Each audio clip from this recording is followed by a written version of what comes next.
Ngarang ya gimana?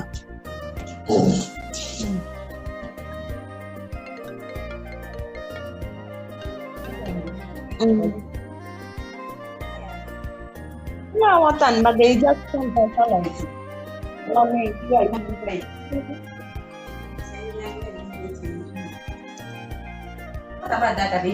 They will send after. They told us that. Yeah, I guess.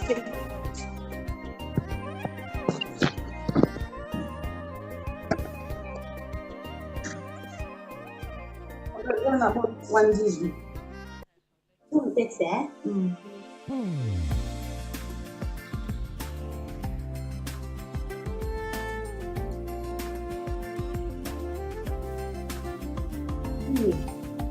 Good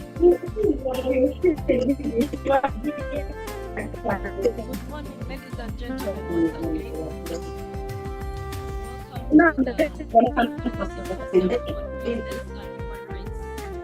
We want to begin in 2 minutes, so I urge all those who are outside the tea room, please pick your tea and come back to the room. We want to start in a few minutes, but as we wait for people to come in, I want to acknowledge the presence of the chairperson of the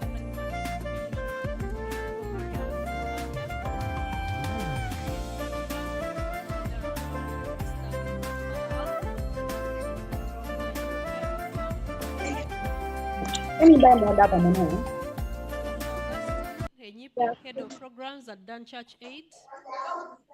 We have heads of institutions in the room. Ladies and gentlemen, please let us take our seats.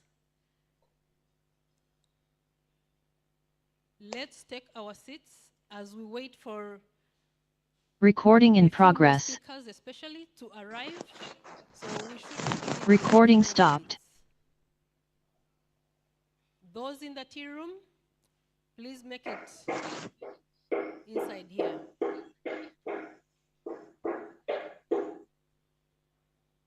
Otherwise, you can interact and network with the people around your table. Get to know people around your table. This is a networking and experience sharing event. So let's use the opportunity. Live here with as many contacts as possible. Talk to as many people as possible from here. And share as much knowledge as you have.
Good morning, ladies and gentlemen. Good morning, ladies and gentlemen.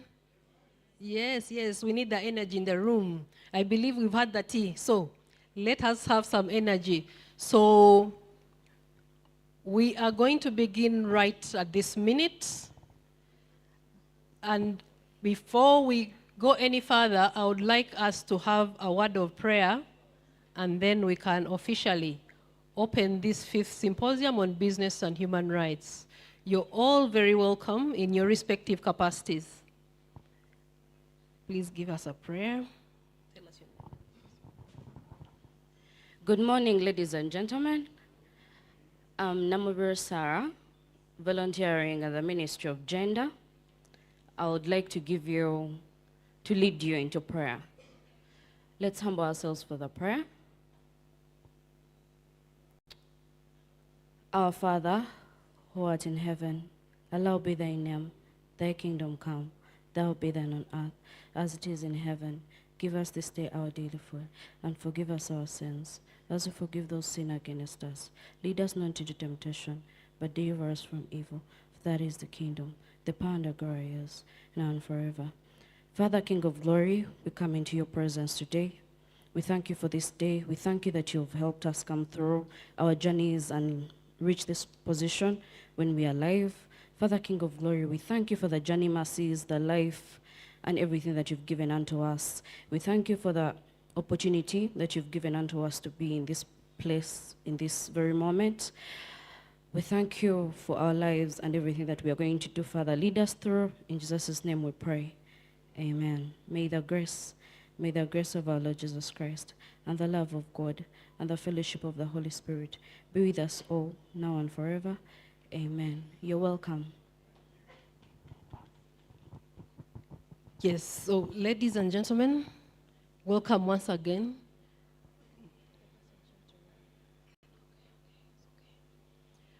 To this annual event, the biggest gathering on business and human rights in Uganda. Let's clap for ourselves for making it here and making it on time. You're very much welcome. On behalf of Resource Rights Africa and on behalf of all the other conveners, feel free, feel comfortable, because as the different conveners who include Ministry of Gender, Labor and Social Development, Uganda Human Rights Commission, Food Rights Alliance, Avocat Sans Frontiers, Civic Response on Environment and Development, Siatini, Uganda, Kitara Civil Society Organizations Network, Bapeneco, Witness Radio, FIDA Uganda, Uganda Consortium for Corporate Accountability, Twerwaneho Listeners Club, Civil Society Coalition on Oil and Gas, Initiative for Social and Economic Rights. We welcome you. A special thanks to the donors of the supporters of this symposium, who include the European Union, the Danish Ministry of Foreign Affairs, the Belgian Technical Corporation, Enable, Oxfam Uganda, International Alert, Action Aid, Ministry of Foreign Affairs of Finland, and the Danish Institute for Human Rights. Thank you for making this annual event possible. Ladies and gentlemen, I want to assure you that as we are here, we are very safe. We should feel safe. And at this moment, I want to let you know that we are at Sheraton Kampala Hotel, but we're also streaming live on NBS TV and on the different social media platforms. As we begin, I would like to call upon Florence from Sheraton Hotel to first give us a brief. Good morning. I'm called Florence. Today we don't have any fire drill. But in case we hear any fire, please, our PA system will be alerting you. You will just evacuate through our ballroom entrance where you have used to come up to the gardens. I hope everybody knows our gardens. They are just, you slope down there at the main gate. In case you see any abandoned bag, please don't panic. We are here for you. We have the canine dog at our main gate, which will come and pass through the room and we see that we are safe. Please know each other. Don't leave your bags unattended to. Don't leave your phones anyhow, because we are coming from different areas. Somebody can pick your phone.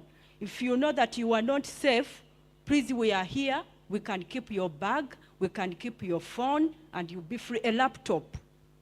If you are moving out, please don't leave it when you don't have anybody you have left the laptop with, because we are coming from different areas. And please, if you know you are not feeling well, we have the hotel nurse will come in and please give an assistance. In case you see anything that you are not sure of concerning security, please, we are here to be on your side. Thank you very much. Thank you very much, Florence. So we are assured that our security is good. But also, I want to assure you that as Resource Rights Africa, a member of the Secretariat and coordinator of organizing this event, we have a safeguarding policy. We recognize that abuse can happen in any context of our work, and therefore, it is our responsibility to ensure that the people we work with, the people we associate with, the people our programs touch have to be safe. So I want to assure you that in this space right here, we do not, or we shall not, tolerate any form of abuse, and this includes inappropriate contact, bad language or inappropriate language, sexual harassment, or physical harm. And I also want to assure you that all the service providers that we are working with this time have been carefully selected, and we do not expect some inappropriate behavior from them. We have professional photographers who are in the room, who will be moving around to take your pictures. And at this point, I would like to seek consent from you to take your photos, which will be shared on different platforms. However, if you're not comfortable with having your photo taken, please, you can reach the registration desk. We have tags. They will give you tags to identify you as somebody who is not comfortable as having their photo taken, and it will not be taken or shared. Yes? So you can just move to the desk, they'll give you a tag of no photo taking. So, but in case of any abuse or maybe, like I mentioned, please, I implore you to report to the, can we have our IT team display the address where you can report, because we handle these issues professionally and we shall address the matter to conclusion. We all want to feel safe. So therefore, please, should there arise any issue of abuse, please report to the number on the screen. You can call, you can send a message, and to the email that is displayed there. And as we do that, so let us be mindful of our language. Let us be mindful. Let us respect each other in this space. We have come to share experiences. We have come to get knowledge and share that knowledge. So everybody in this room is very important right now. So we do not want to cause any sort of harm. We do not want this event to go to books as one where, people do not want to come back or feel disrespected. That we cannot tolerate. So that is the contact that we shall use. So ladies and gentlemen, this is the 5th symposium on business and human rights. We have been having this symposium since 2018. And at that time, we only started with a few conveners, Resource Rights Africa, Ministry of Gender, Labor and Social Development, and Uganda Human Rights Commission. But as we speak at the 5th symposium, we have now expanded.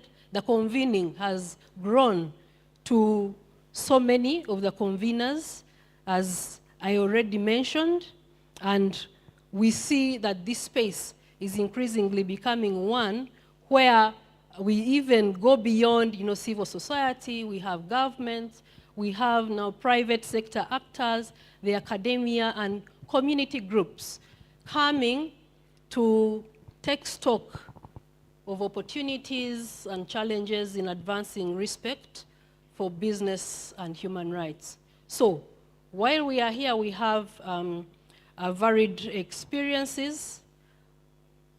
At this event, we started, which began yesterday on 9th November. We had a number of interactions on large-scale land-based investments, on grievance handling mechanisms. We looked at children's rights and businesses, and generally how the operations of businesses impact on the people, impact on the rights of the people, impact on the environment. But we also recognize that we all live in a space where we need to coexist. So as businesses strive to make their profits, they should also have it in place, standards to also respect people's rights while also respecting the environment. So in today's program, we have lots of interesting and relevant topics to discuss. So let us of course, be very mindful of time. I urge especially the session moderators, be very mindful of time and manage it accordingly. Already we are some minutes behind the schedule, so manage that well. But also the participants, let us be brief, and let us also be mindful that we have online participants, so we should also give them a chance to contribute. So as we go on with the program, we still have a few of our guest speakers who are not yet in the room, but as we wait, we shall be commencing with the rest of our program. And at whatever point they come, they will join us in. Our chief guest this morning is the Minister of Justice and Constitutional Affairs, Honorable Norbert Mao. Yes. So at this point, I would like to call upon Honorable Maria Mwangadia to come and give us opening remarks. You're welcome.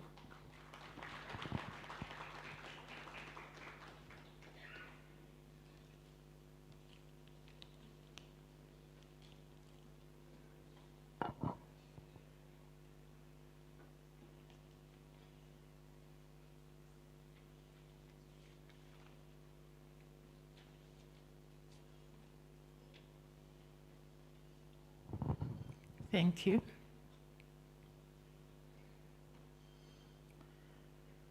The Honorable Minister of Justice and Constitutional Affairs, I guess he's on the way, coming.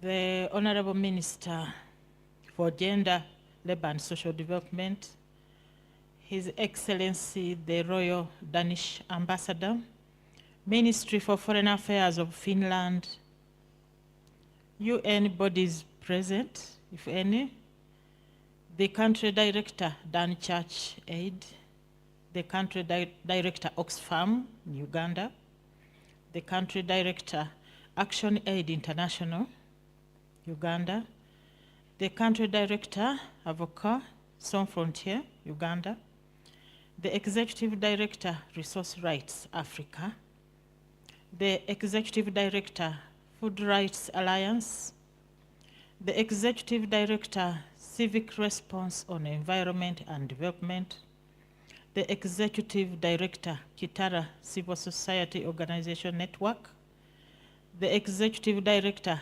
Seatini, Uganda, representatives from MDAs, the academia, the private sector, civil society organizations, the media, ladies and gentlemen. I have the honor to give these welcome remarks to you all at the 5th Annual Symposium on Business and Human Rights in Uganda under the theme, 12 years of the UN Guiding Principles implementation, assessing Uganda's journey in access to justice for business and human rights. This symposium is a collaborative effort between state and non-state actors aimed at discussing the steps taken to implement these guidelines, challenges experienced, and creates an opportunity for the state, civil society organizations, the media, business owners, the private sector, and the citizens to dialogue on the continuous improvement on the implementation of these guidelines. Additionally, the meeting will also discuss the European Union Directive on Corporate Sustainability Due Diligence, CSDDD, that looks at businesses avoiding human rights abuses and environmental harm under their supply chain and businesses addressing the adverse effects of their actions inside and outside Europe. The CSDDD is key for agribusiness and land-based investments like coffee, cocoa, horticulture, fish, fresh fruit and vegetables that Uganda exports to the European market. Uganda is party to international and regional human rights instruments that require us to implement human rights standards across all spheres without discrimination. To this end, therefore, the Constitution of the Republic of Uganda has established the Uganda Human Rights Commission that is mandated to monitor the human rights situation across the country and report on the same periodically or annually, conduct human rights sensitization, and investigate human rights violations. The Commission hence monitors the respect for, protection, and promotion of businesses across the country, and also sensitizes businesses on how to respect human rights while conducting their businesses. Business and human rights is a concept that emphasizes the responsibility of businesses to respect human rights, as well as states fulfilling their obligation to respect, protect, and remedy the rights of all as businesses evolve.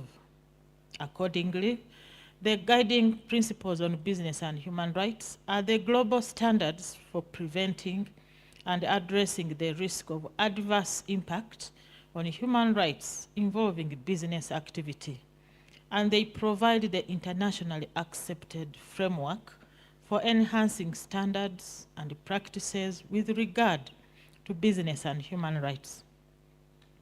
In a bid to implement these guidelines, Uganda has put in place both internal and external mechanisms such as enactment of laws, policies, the National Action Plan on Business and Human Rights, Vision 2040, institutions such as the Uganda Human Rights Commission, Ministry of Gender, Labor and Social Development, the judiciary, police, prisons, sensitization of the general public and businesses on rights and responsibilities, company or business policies on human resource, human rights and grievance handling mechanisms, private and public partnerships, among others. These mechanisms have gone a long way to advance the implementation of the guidelines. For example, the 5-year National Action Plan on Business and Human Rights prioritizes sustainable use of land and natural resources, the environment, labor rights, revenue transparency, tax exemptions and corruption, social service delivery by private sectors, consumer protection, access to remedy, the rights of vulnerable and marginalized persons, and strengthened coordination between state actors, business and non-state actors, and strengthen funding for state institutions working on issues of business and human rights. Despite the presence of these mechanisms, businesses have had a negative impact on the enjoyment of human rights. These include, but are not limited to, underpayment, child labor, compensation issues and land conflicts, displacement of people, environmental pollution, and violation of cultural rights. Vulnerable persons such as women, the poor, children, and persons with disabilities are the most affected. The Uganda Human Rights Commission remains committed to the promotion and protection of human rights in all business operations across the country. To effectively execute our mandate, I take this opportunity to urge the government to adequately fund the Commission. I call for continued cooperation and collaboration amongst all the agencies and stakeholders working towards the enforcement of human rights across business operations. Ladies and gentlemen, as I end, I express my gratitude for the generous financial contribution of the Danish Institute of Human Rights and all other partners towards this symposium. Your support has enabled us to gather together experts across the country to discuss and share insights into the most pressing issues related to business and human rights. We are also able to create a platform for meaningful dialogue and collaboration, which will undoubtedly lead to positive change in the field of business and human rights and promoting responsible business practices. Lastly, I want to appreciate our Directorate for Monitoring and Inspections at the Uganda Human Rights Commission and the organizing committee of this symposium for your efforts towards organizing this very successful symposium for God and my country.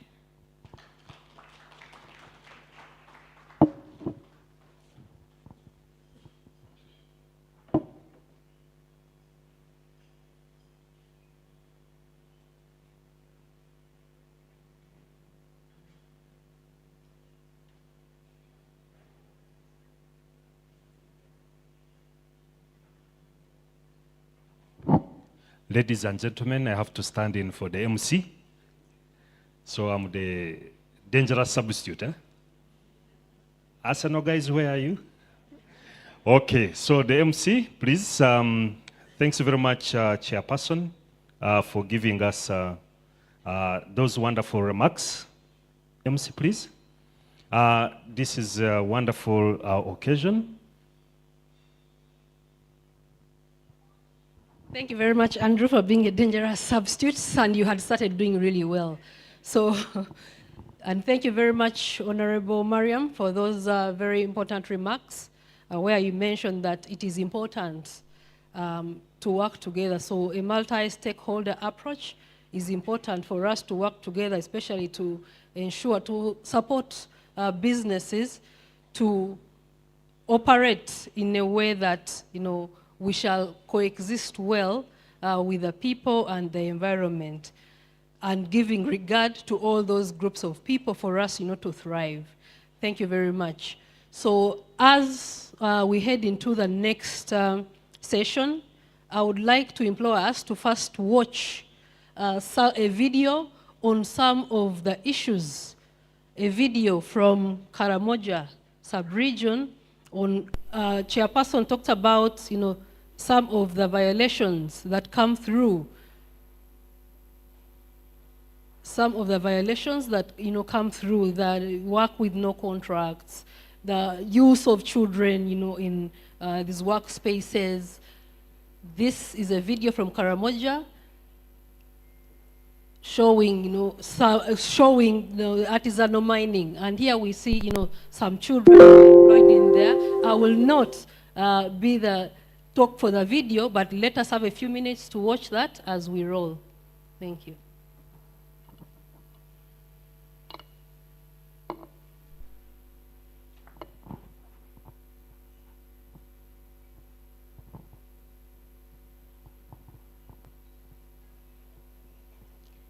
Can we have the sound, please?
RRA kira hamudai nagat kia nanya dek nage nya lapalo akarlongon arta kana neng karunyare nage dia bunturiane akira akoro akal nait gogo anglo punya ya kan nage akira aja akoro ngilja ngede tinggal gentong akira nage dia labuti nalo amur daya potiok. Amodoy is only one of hundreds of children and young adults driven to back-breaking work as a means of survival. Scenes such as this one and stories similar to Amodoy's were a dime a dozen for staff of Resource Rights Africa over a 3-year period as they implemented the community action to Ladies and promote gentlemen, as we wait for the transparency sound, and the video accountability sound, of natural I resources would like in to Karamoja acknowledge project. the arrival of Honorable Asamu Helen, Minister of State for Disability. Resource Rights And she's Africa is a representing research Honorable and Betty development Amongi, organization the that Minister of advocates for the Gender, promotion Labor and Social Development in Uganda. As an organization, we started in 2016. You're very welcome. And we've been working towards creating awareness in rural communities And as we wait, for people to our defend chief for their guest rights. is very because close. of the unique And nature we of do this not want sub-region. to proceed before he gets here. So bear with us and let us learn from the video in the meantime.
Is only one of hundreds of children and young adults driven to back-breaking work as a means of survival.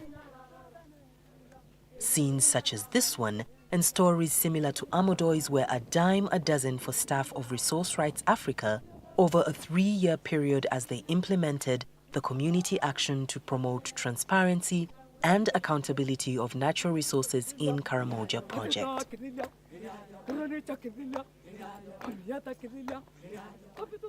Resource Rights Africa is a research and development organization that advocates for the promotion and protection of people's rights in Uganda. As an organization, we started in 2016, and we've been working towards creating awareness in rural communities for people to defend for their rights.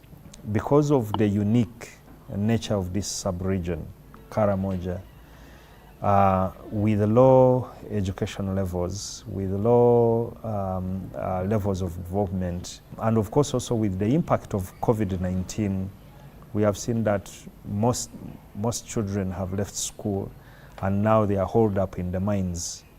According to the Uganda Bureau of Statistics, UBOS, 51% of children from households living below the poverty line are forced out of school to work as a means of supplementing their parents' incomes. 23% of these children working in Uganda are in the Karamoja sub-region. Like Amodoy, children between the ages of 5 and 17 years remain the most at risk. In the northeastern region of Karamoja specifically, literacy rates remain some of the lowest in the country. It's one of our core values that we should recognize, not accept child labor within the district. It's one of the principles that we want to continue talking to our communities. However, we cannot avoid the vice given the current or the prevailing situations within the district. Kotido district is one of the districts that has a low literacy rate. And it's inevitable that children could be sent out to seek for labor for survival. Especially this year, aware that the hunger situation was a bit high, most of the children were sent out to seek for casual labor to support the households. Although child labor presents a little different in Kotido than in Moroto, for instance, the vice presents huge challenges nonetheless. From UHRC. And I will be doing this in no particular order really, but you know, as it comes in. But I recognize your presence, all of you. And I know in this room we have private sector actors. We have a team from Total Energies, from Uganda Manufacturers Association, Private Sector Foundation. We have, and many others. Civil society organizations and academia. So as we sit here today, over the years in the different symposia, we have been basing our discussions on the implementation of the UN Guiding Principles on Business and Human Rights, which were adopted in 2011. So it is 12 years since the adoption of these, and today's theme actually is derived from that, where now we want, 12 years of the UNGPs. We want to assess now Uganda's journey in access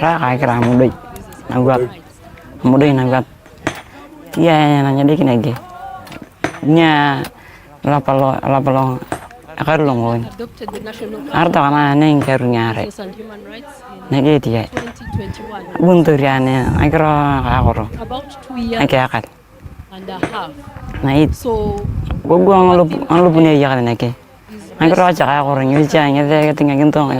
three frameworks, three pillars, of the national action, the UN guiding principles of the state duty to protect, and then the respect of businesses for human rights, and also the remedy for human rights violations. And specifically, we want to be able to assess the different remedy mechanisms, their efficacy, and also be able to pick lessons.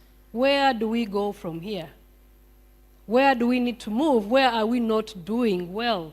So what do we need to improve? So as we sit here today, and as we discuss, let us endeavor to make sure that as we go out at the end of the day, there is something concrete that we are going with out of this room for us to be able to act on, such that when we come back in the next 1 year, we shall also be looking back and see, the progress that we are making.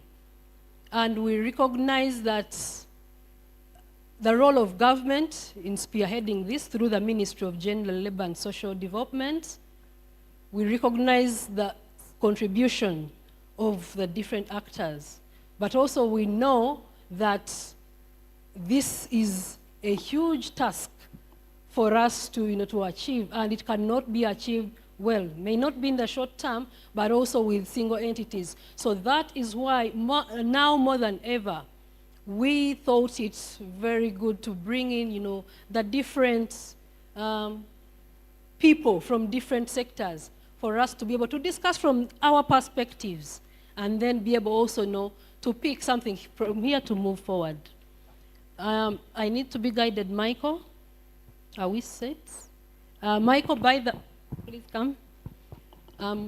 Michael, today, Michael and I will be, and Frank Mugabe is yet to come from Ministry of Gender, will be taking you through the day's program. My name is Frida Musime, and I'll let Michael introduce himself. Good morning, ladies and gentlemen. You'll forgive me, I have a bit of a cold, which is why I had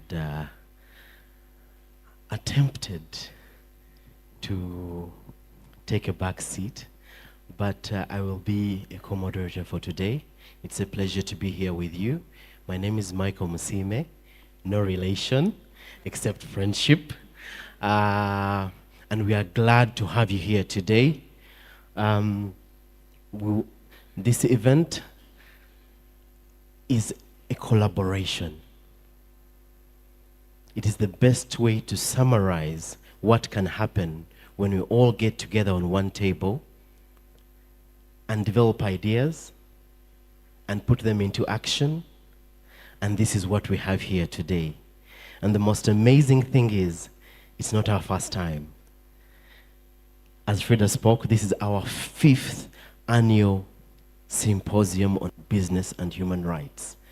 No one ever thought there'd be a day where you would sit together as human rights activists, advocates, and businesses, as well as all the relevant stakeholders, and have a meaningful discussion as to how we can take this country forward. And for that, I'd like to give ourselves a round of applause for taking the effort and time to be here and be committed to these discussions, to such arenas that provide an opportunity for us as a nation to forge our way together. Thank you so much. As we kindly wait, our chief guest is right around the corner. Kindly, we're going to take you through the program just briefly, and then we can see as we wait for him to come in.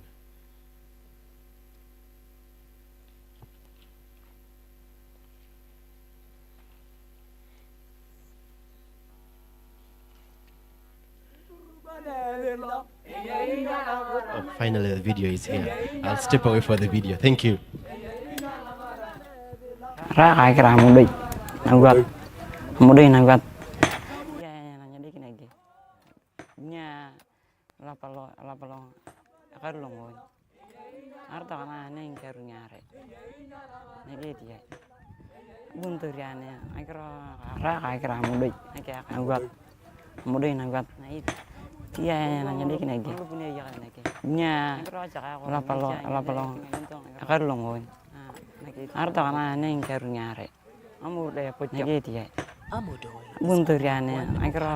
Children and young adults driven to back-breaking work as a means of survival.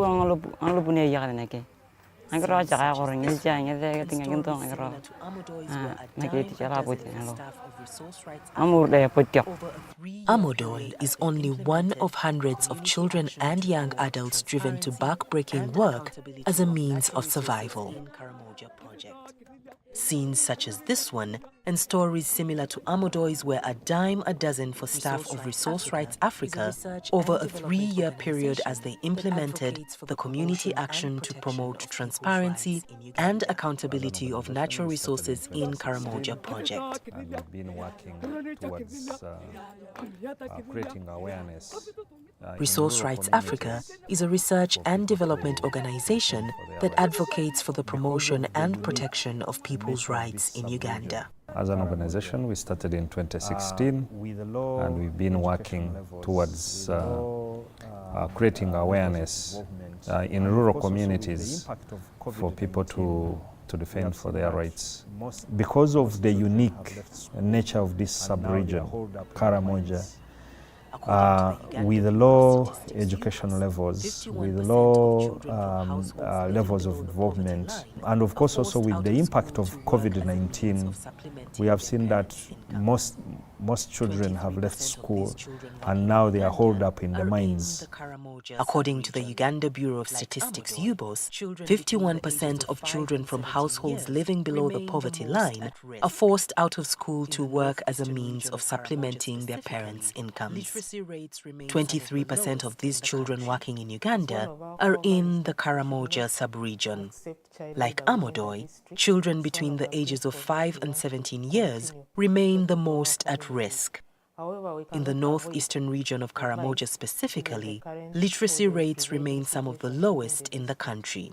It's one of our core values that we should not accept child labor within the district. It's one of the principles that we want to continue talking to our communities. However, we cannot avoid the vice given the current or the prevailing situations within the district. Kotido district is one of the districts that has a low literacy rate. And it's inevitable that children could be sent out to seek for labor for survival, especially this year, aware that the hunger situation was a bit high. Most of the children were sent out to seek for casual labor to support the households. Although child labor presents a little different in Kotido than in Moroto, for instance, the vice presents huge challenges nonetheless. Because it presents life-threatening working conditions that are ultimately detrimental to the well-being of children, mining, an activity engaged in Karamoja, remains one of the worst forms of child labor. Moroto has a lot of mining areas. We are blessed with minerals in about 3 or 4 sub-counties.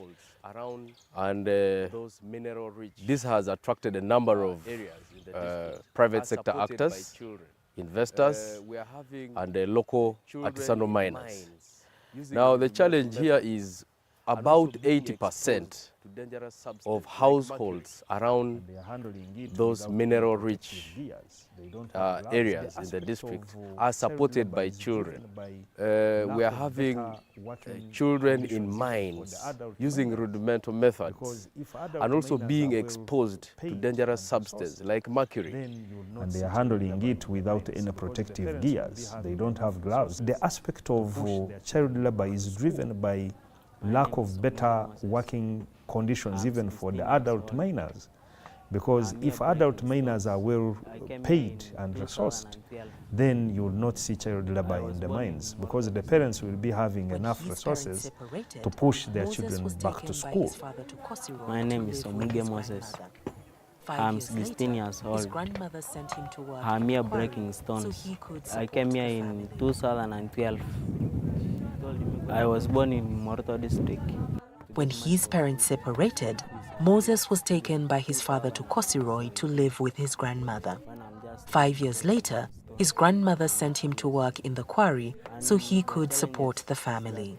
She told me go and break stones to get money for school fees, and I left school in 2017 when I'm just still breaking stones from this place.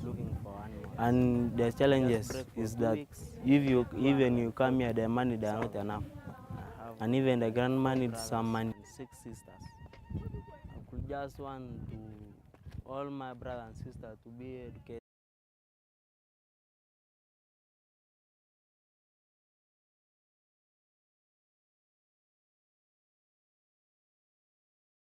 Here, So in preparation for that, we just thought would break the video at this point as a teaser. Don't worry, we will finish it. I would like to invite Ms. Nelly Bosinje, the chairperson, Board, Resource Rights Africa, to start us off, so that by the time our chief guest gets here, we are rolling. Thank you so much. Ladies and gentlemen, let's give her a round of applause. Thank you. Thank you, Michael. Good morning. Hey, but there was some tea outside there. The energy is not, it's not what we're expecting this morning. Good morning once again. My name is Nelly Bosinje. I'm here in the capacity of the chairperson of the board. I serve as the vice, but the chair wasn't able to make it. And so I will share some remarks, welcome remarks on behalf of the board, management and staff of Resource Rights Africa. But in my daily work, I work at an organization called the Tax Justice Network Africa. I don't know if some of you have heard of it, and I've been there for a couple of months now. Right, so thank you all for coming, and welcome to the 5th Annual Symposium on Business and Human Rights in Uganda. And I'm really privileged to be here. I think this is my first time to attend it, so thank you to Resource Rights Africa for the invitation. The Minister of Justice and Constitutional Affairs, Honorable Norbert Mao, who I believe is about to get to here, Minister of Gender, Labor and Social Development, the Permanent Secretary, Minister of Gender, Labor, Social Development, the Chairperson, Human Rights Commission, and the team from the Uganda Human Rights Commission, UN body agencies here, and then the development partners and our supporters, and everybody who represents the development partners in this meeting. Our colleagues, civil society colleagues, the heads of civil society organizations represented here, the European Union delegation, and Professor Damilola, sorry if I pronounce it wrongly, member of the UN Working Group on Business and Human Rights, Mr. Bernard Mujuni, Commissioner Equity and Rights, Minister of Gender, Labor and Social Development, the ED Private Sector Foundation Uganda, distinguished delegates, ladies and gentlemen. I would like to appreciate, on behalf of the team at Resource Rights Africa, the Ministry of Gender, Labor and Social Development, the Human Rights Commission, the Royal Danish Embassy, Enaba, Dan Church Aid, Advocates Sans Frontiers in Uganda, Civic Response on Environment and Development, Food Rights Alliance, International Art, Witness Radio, Reproductive Health Uganda, Kitara Civil Society Network, Uganda Consortium on Corporate Accountability, and all those who have been involved in some way in hosting this event. And to the Minister of Gender, Labor and Social Development for leading the process on a national action plan on business and human rights implementation process in Uganda. I appreciate that the government of Uganda accepted the recommendation from the second Universal Periodic Review Cycle recommendations in November 2016 to adopt a national plan, action plan on business and human rights. I also appreciate the efforts made thus far in implementing this plan by the different stakeholders in Uganda, including ministries, departments, agencies of government, the private sector and civil society actors. The National Action Plan highlighted the existing activities, regulations and legislation, thus providing the government with an operation plan to strengthen and reform efforts to minimize future risks.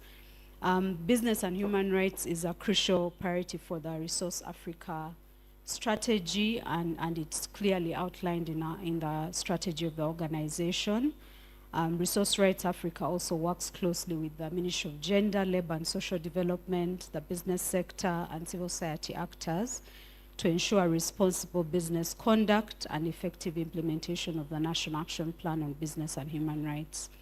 This contributes to attaining the Sustainable Development Goals. It contributes to creating a sustainable business model that addresses environmental challenges, creates decent jobs, and ensures working conditions based on workers' rights, social dialogue, and social protection. So I think that small clip that we saw there speaks to some of these issues that we're going to talk about today.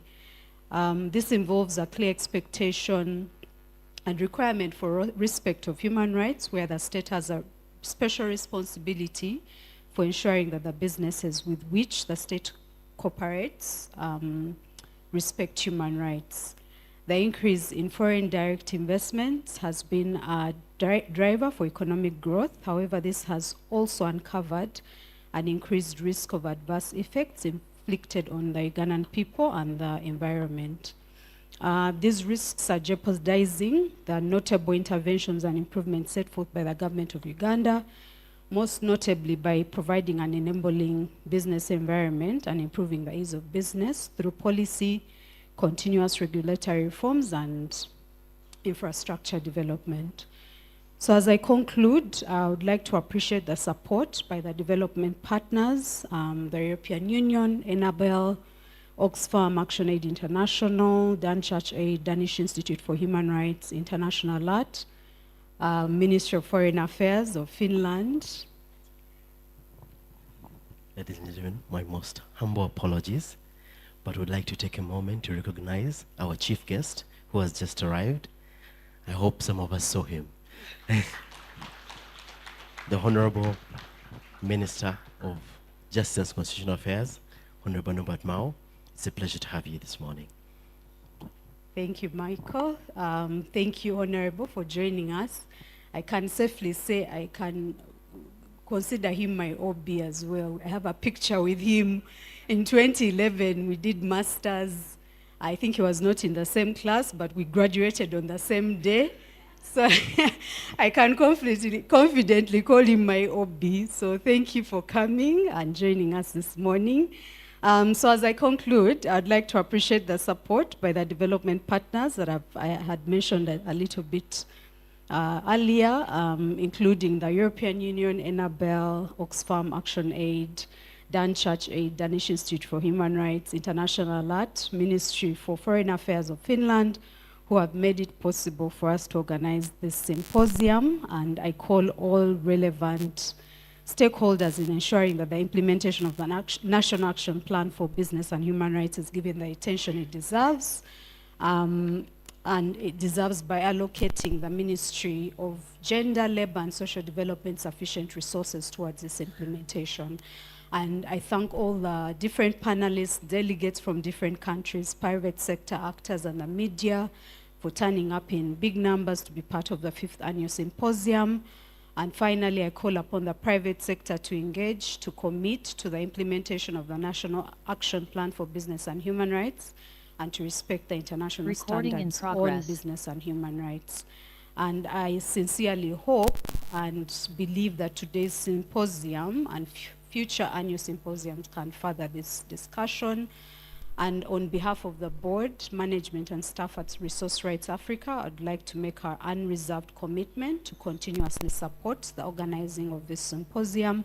And we look forward to seeing you at the 6th annual business symposium on business and human rights in November 2024. For God and my country, thank you very much. Thank you very much, Nelly. And I would like to immediately invite the head of programs at Dan Church Aid to come and give us his remarks in a few minutes. You're welcome, Augustine.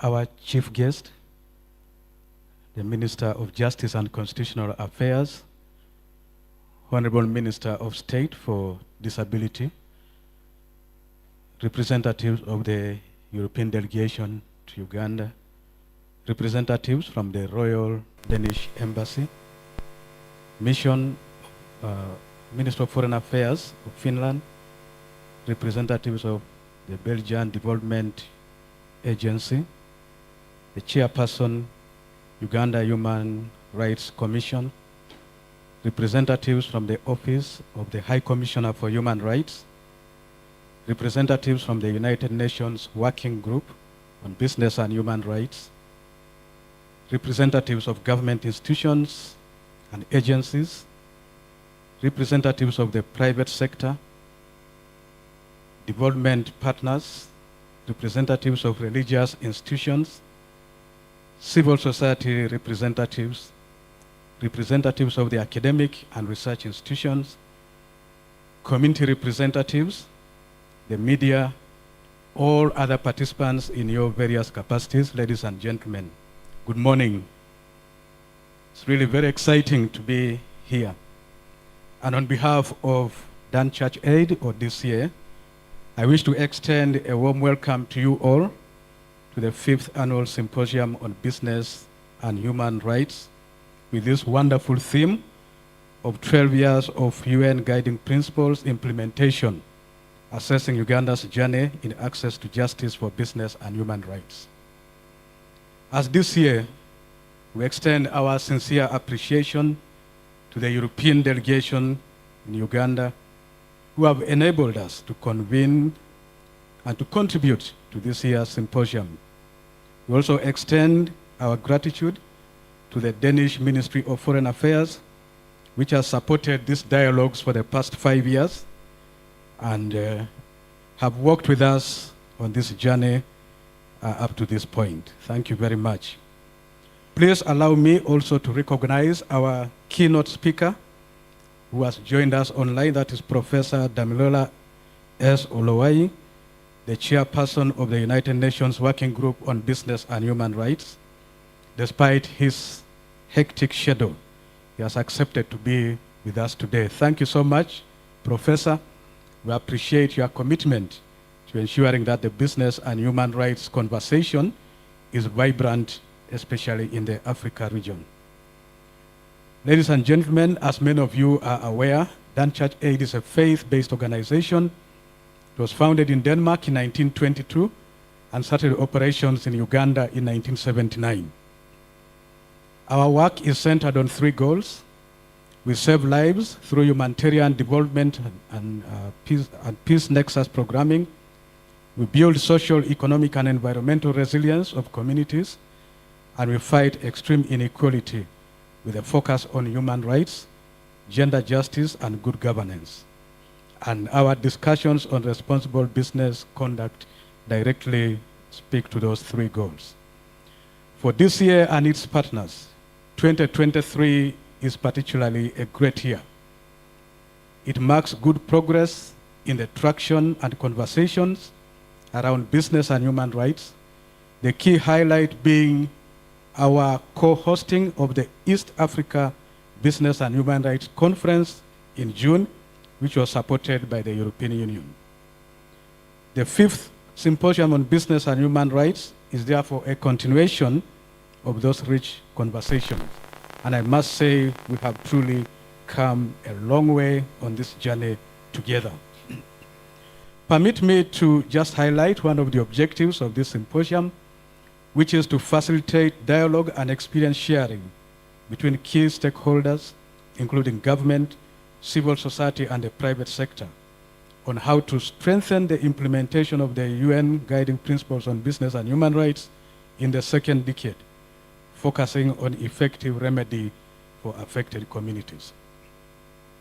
Ladies and gentlemen, it's our considered view that dialogue is necessary as it fits well within the broader framework of environment sustainability and governance, especially within land-based investments, which we talked about a lot yesterday, considering the expanding extractives industry and commercial agricultural programs and their implications for food systems and the sustainable use of ecosystems for the benefit of the people and the planet.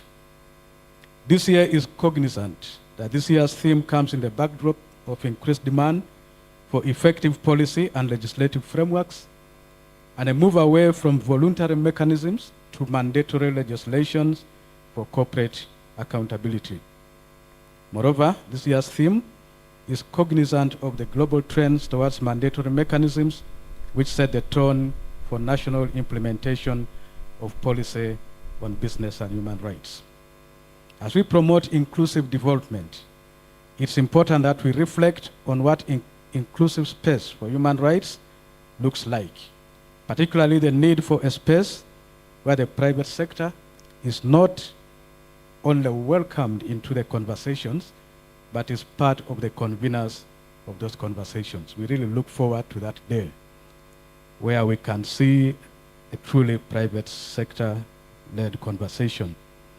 At Dan Church Aid, we pledge our commitment to continue facilitating these multi-stakeholder engagements between the private sector, the government, civil society, and the communities. And I want to see, or we look forward to, engagements that are inclusive, that are mutually beneficial, and that are truly empowering for everybody. We believe that this is the way to go, and we believe also that we are moving in the right direction. As I end, our chief guest, ladies and gentlemen, I would like to extend sincere appreciation to the stakeholders who have been instrumental in organizing the 5th Annual Symposium on Business and Human Rights, but also all those stakeholders who have been involved in this journey in the past 5 years. I will mention them in no particular order. The good thing, we can see them already displayed there, but just permit me, as I end, to re-emphasize by mentioning their names. Resource Rights Africa, of course, is a direct partner to DCA in business and human rights, and we have worked this journey very well. The Ministry of Gender, Labor, and Social Development, we appreciate your always being there for us. Uganda Human Rights Commission, the European Delegation, the Danish Ministry of Foreign Affairs, the Danish Institute for Human Rights, Ministry of Foreign Affairs of Finland, Oxfam in Uganda, Enable, Advocates Sans Frontiers, FIDA Uganda, Siatini, Civic Response on Environment and Development, Food Rights Alliance, Action Aid International, Kitara Civil Society Organizations Network, Witness Radio, Uganda Consortium on Corporate Accountability, TLC, ISER, CSCO, and obviously to you, fellow participants. Thank you so much. Every year we invite you, you honor our invitation. Without you, there can be no successful symposium. I also want to appreciate my colleagues from Dan Church Aid who have been in this journey with us, and especially to appreciate our colleagues from DCA headquarters in Copenhagen, who not just provide us the strategic and the technical guidance, but every year they make sure that they physically join us in this symposium. So Roya and Catherine, just stand up for recognition. Thank you so much, ladies and gentlemen. I wish you all successful deliberations. Thank you.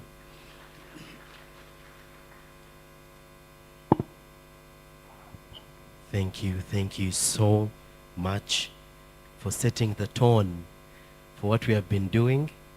And with no further ado, I would like to introduce and invite our beloved commissioner who has walked this journey with us, the Commissioner for Equity and Rights in the Ministry of Gender, Labour and Social Development, Mujuni Bernard. You're most welcome.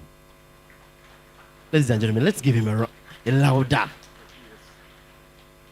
Purpose of context, he's standing in for the Permanent Secretary from the Ministry of Gender, Labour and Social Development. Thank you.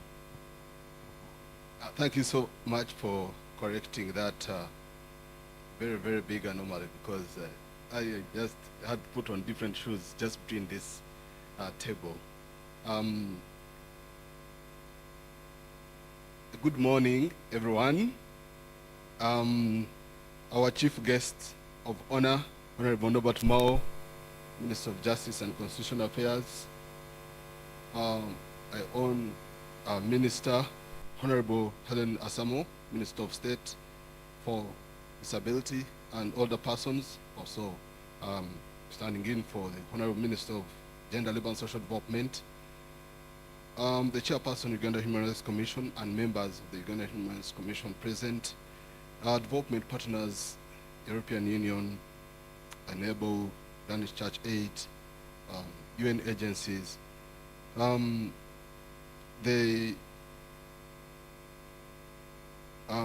Mrs. Victoria De Mello, the UNDP business and human rights specialist, I hope he's the one online, guest speakers in your respective capacities, heads of institutions, civil society, protocol observed. I think I should have started with protocol observed, then I wouldn't go through the whole of this list then. But ladies and gentlemen, I'm delighted to welcome you to the 5th annual symposium on business and human rights on behalf of the permanent secretary, who had by all means swore to come and attend this, and that has taught me a lesson never to swear again, because he did it last year, and then this time he did it again. Then I said, now you have to be to your word, but it couldn't be possible. So I said, you know what, we should never swear again. Dear chief guest, my ministry has been spearheaded the development of the National Action Plan on Business and Human Rights and rolling out the same. This shouldn't or couldn't have been possible without the partnership between the civil society and the private sector and the development partners. This kind of hybrid, I remember very well because I drank from you so many cups of wisdom, is the best hybrid you can deliver government programs. And so I want to report to you that we've done it with over 200 delegates representing different entities, agencies, civil society, development partners attending this 2-day symposium. Some bit of hand clap. All right, thank you so much. My ministry assumed the responsibility of coordinating the implementation of this action plan, but also generating knowledge growth within the same ecosystem. In this symposium, Honorable Chief Guest and Honorable Ministers, we had a benefit of getting feedback from the communities which are affected by business practices. We've had a report on the status of business and human rights presented. One of the few specialists in this country in human rights, in business and human rights. As they say, however each it is not publicly acceptable to scratch your private part in public. But we had experiences from the ground of women in Karamoja, artisanal miners who have been sexually exploited, because, I mean, the exchange between mining, they give you a basin, you go and mine. If you bring gold in the basin, well, if you don't bring gold, you give sex. You can imagine. And for me, the conventional meaning, the conventional standard would mean that you exchange gold for sex, isn't it? But this time, you exchange gold for no sex. I mean, for sex for no gold. You know, the reverse. And this is very horrendous, and it's happening in our country. So we've got to open our eyes and, you know, the scope, the value chain in terms of investment vis-a-vis complying with fundamental human rights standards. But fortunately, we had Uganda Human Rights Commission, and we had agencies which received it as a complaint. The beauty of this conference that it was taken on immediately as a complaint, and therefore action is being taken as I speak now. Keep up with me, please. Thank you so much. We effectively disseminated by way of progress the National Action Plan, over 10,000 copies. And yesterday we got a testimony also from Chiriandongo, which has around 38 ranches, government ranches, which some of us did not know, and a lot of issues to do with the settlement and, you know, bona fide occupants or none, for lack of a better. But also we got a testimony where people have used the National Action Plan as a referral pathway to negotiate and confront the powers that be. When it comes to business and human rights, there is a lot of the contemporary word is gamba nogu. Gamba nogu. It has been acceptable as a medium. But this Community Development Officer flagged the National Action Plan against the powers, security powers that had besieged him, and used it as a document to defend himself, that he's using it to intervene in areas where human rights have been violated during the business practices. And this is why we think that this action plan is a living document. We have also established partnerships and attracted a lot of support, especially from the EU. Ketho here is on the same desk and same table with the topmost, but a down-to-earth gentleman. We want to appreciate the support of the EU regarding the rolling out of the National Action Plan on Business and Human Rights. And we are talking about 5 million euros, which will be done in, again, a very creative and hybrid way with Annabelle.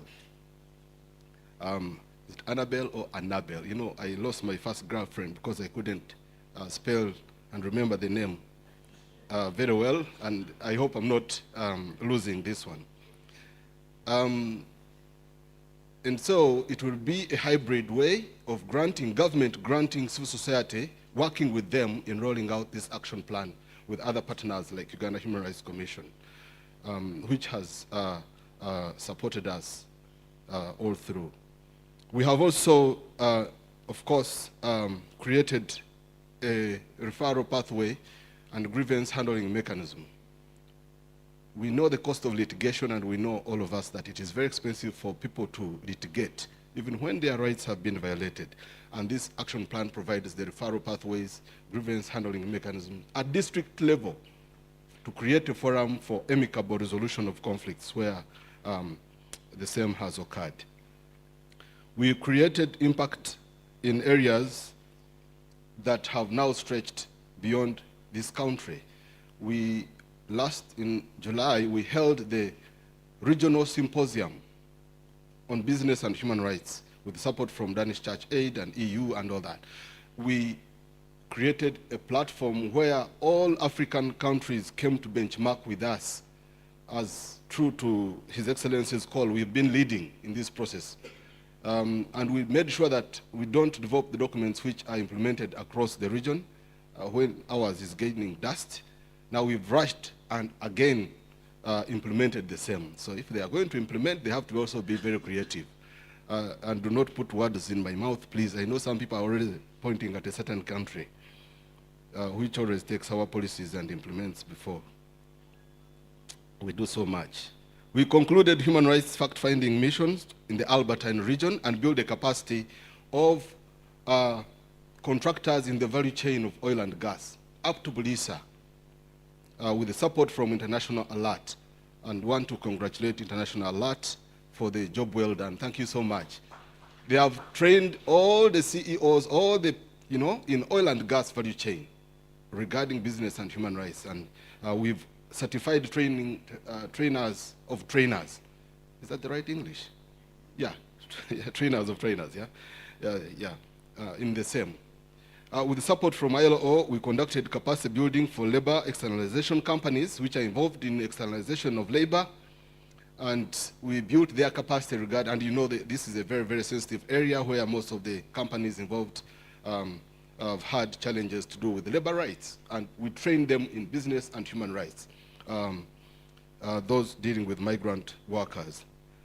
Despite these achievements, we've had some few challenges, which we want to share a little bit, that we still need resourcing. We know that everyone somehow is implementing this action plan, but then we need more resourcing to do with reorienting our thinking processes. Most of the entities involved in implementation of this action are not even aware that actually they're implementing. So reality check has to set in through advocacy, awareness, reprogramming, and more resource mobilization. We still have low levels of compliance to do with human rights standards by business entities.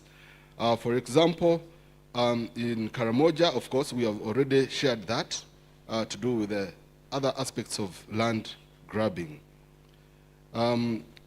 many local governments do not have resources for rolling out their share of activities, because this action plan has an accountability mechanism where duty bearers and human rights rights holders have their different roles to play in the value chain of business. Ladies and gentlemen, the implementation of Action Plan on Business and Human Rights is a huge undertaking which requires each party to play their part diligently.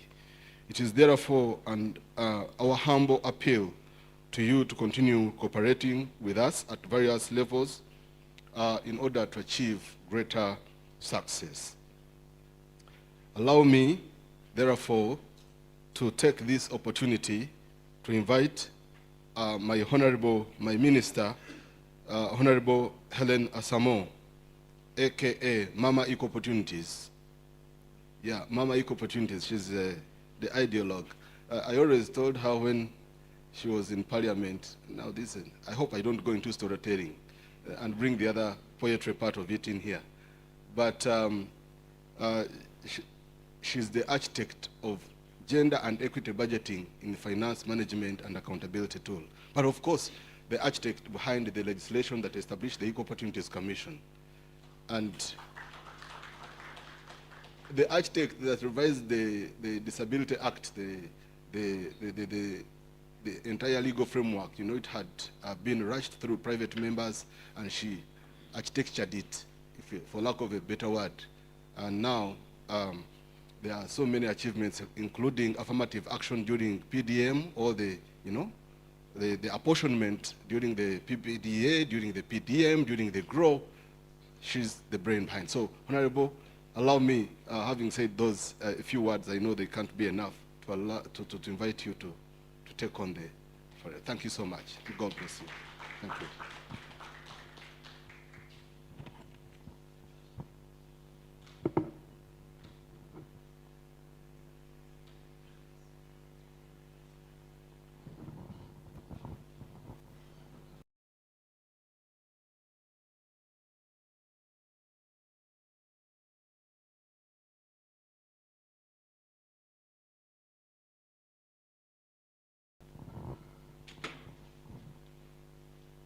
Thank you so much.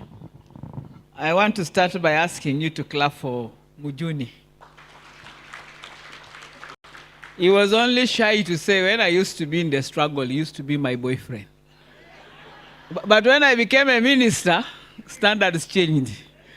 So now there's a very big gap between me and him. So that was just to open the discussion. That's why you saw he was staggering with some words. Yeah, but that's the world. So my name is Asamo, Helen Grace, and I want to correct the way my titles come.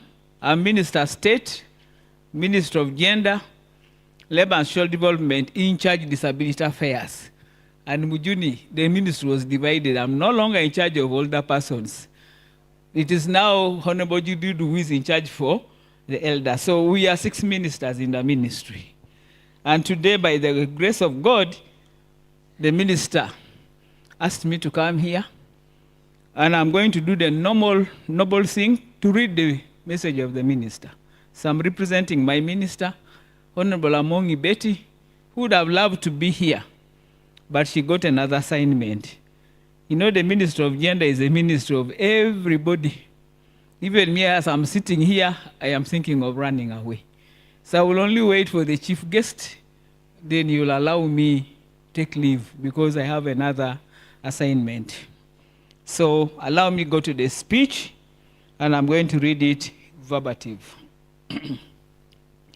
The chief guest, Honorable Nabot Mao, Minister of Justice and Constitutional Affairs, the EU Ambassador to Uganda, Ms. Victoria D. Melo, UNDP Business and Human Rights Specialist, guest speakers in your respective capacities. Ladies and gentlemen, both online and in the room. It is my pleasure to address you again at the 5th Annual Symposium on Business and Human Rights. I appreciate the steadfast commitment of all the partners coordinated by my ministry for your continued efforts to ensure that this annual conference is well organized and attended. And we can clap for ourselves for coming for this attendance. This conference brings together government agencies, civil society organizations, private sector players, business community, and development partners to a round table discussion for the purposes of ensuring human rights protection in the conduct of business activities.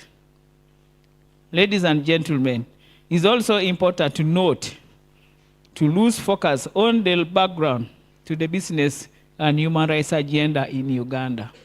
As you are indeed aware, in the year 2021, Uganda adopted a national action plan on business and human rights based on the UN guiding principles on responsible business, that is the respect, protect, and remedy framework.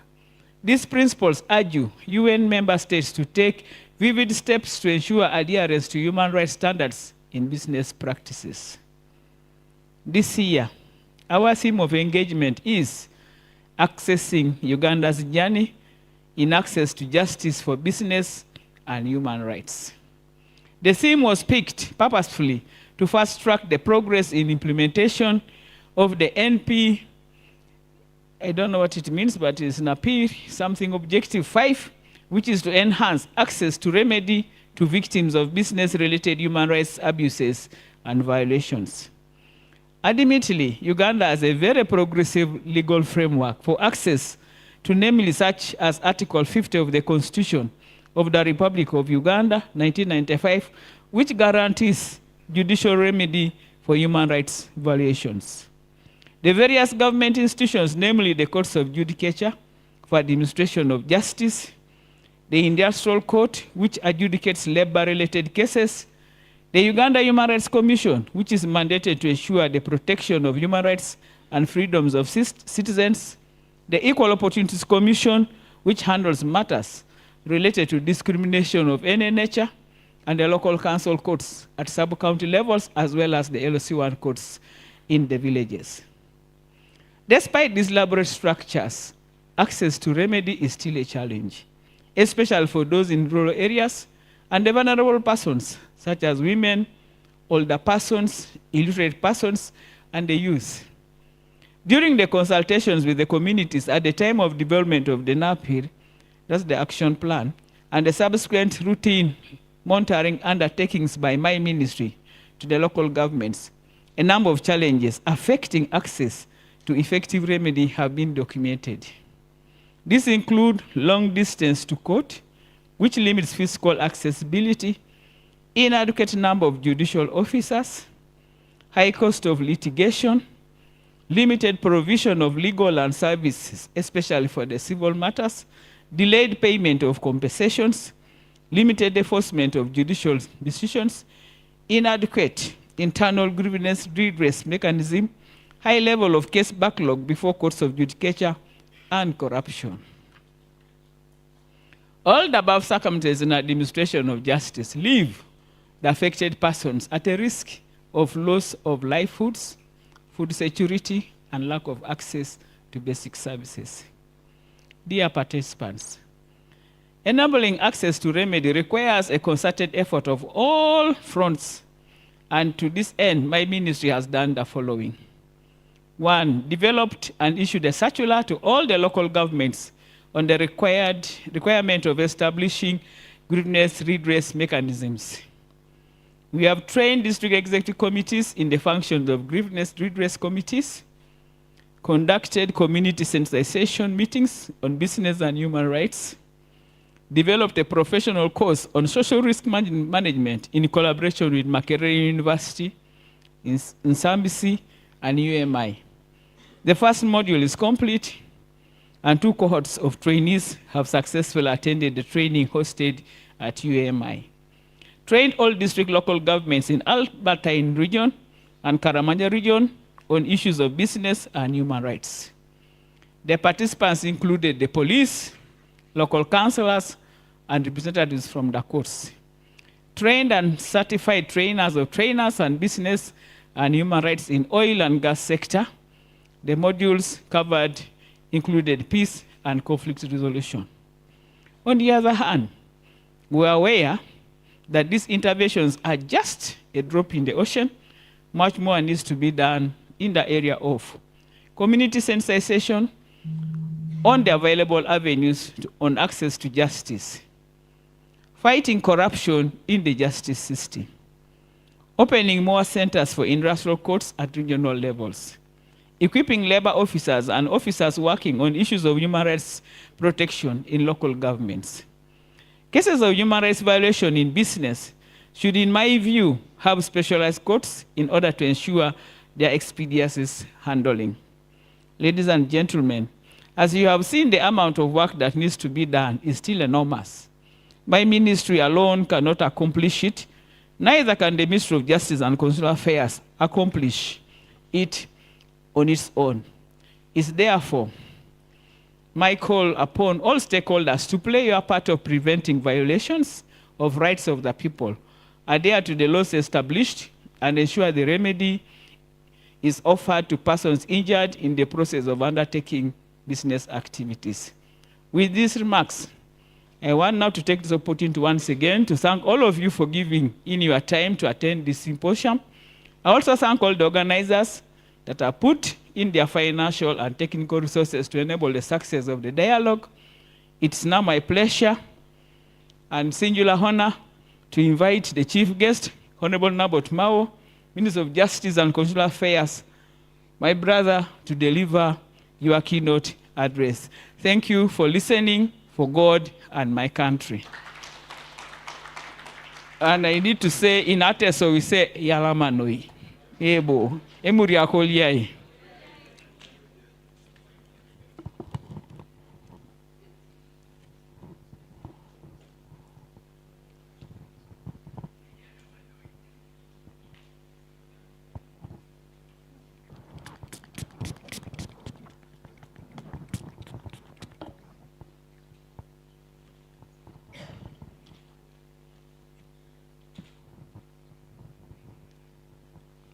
Thank you, Honorable Asamo, my colleague. Let me stand on the established protocol. So I'll only say, dear friends. One of the beauties of being a minister is that there are so many people who are paid to advise you and make you look intelligent and sound educated and well-read. Therefore, the wonder of wonders is always, how can a minister make a stupid decision? When there are so many highly educated people who are ready to help you to be the most well-informed person in the ministry, and also the most effective decision maker. It's important that we celebrate that privilege as ministers. I'm sure that privilege also applies to ambassadors. I'm sure it applies to you, the CEOs of these organizations who have displayed all these paraphernalia.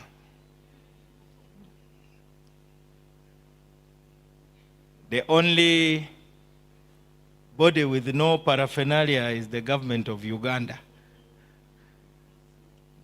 I have not even seen one for the Ministry of Gender, Labor, and Social Development. But in this case, I'm lucky to have the Uganda Human Rights Commission at least, under whose banner I will march today. I have a speech, actually, believe it or not. Like I said, it's one of the beauties of being a minister that you will discuss with people who are arranging your participation at an event. Tell them a few things here and there. Then out of that, they'll craft a speech. I'm a very poor speech reader, because that's not how I'm wired. I'm a non-linear thinker. So let me start by thanking all of you for gathering here to take a stand in favor of human rights in the arena of business. 3 days ago, I attended a function of young people, and then somebody said, 1 + 1 can be 2, but 1 + 1 can also be more than 2, provided there is synergy. So let's start by celebrating the synergy that we see here. So we expect that you are not going just to be the sum of the total of who you are, but you are going to be more than that because of synergy.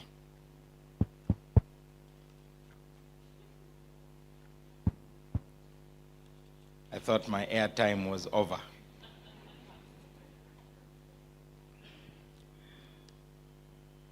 So as your guest of honor,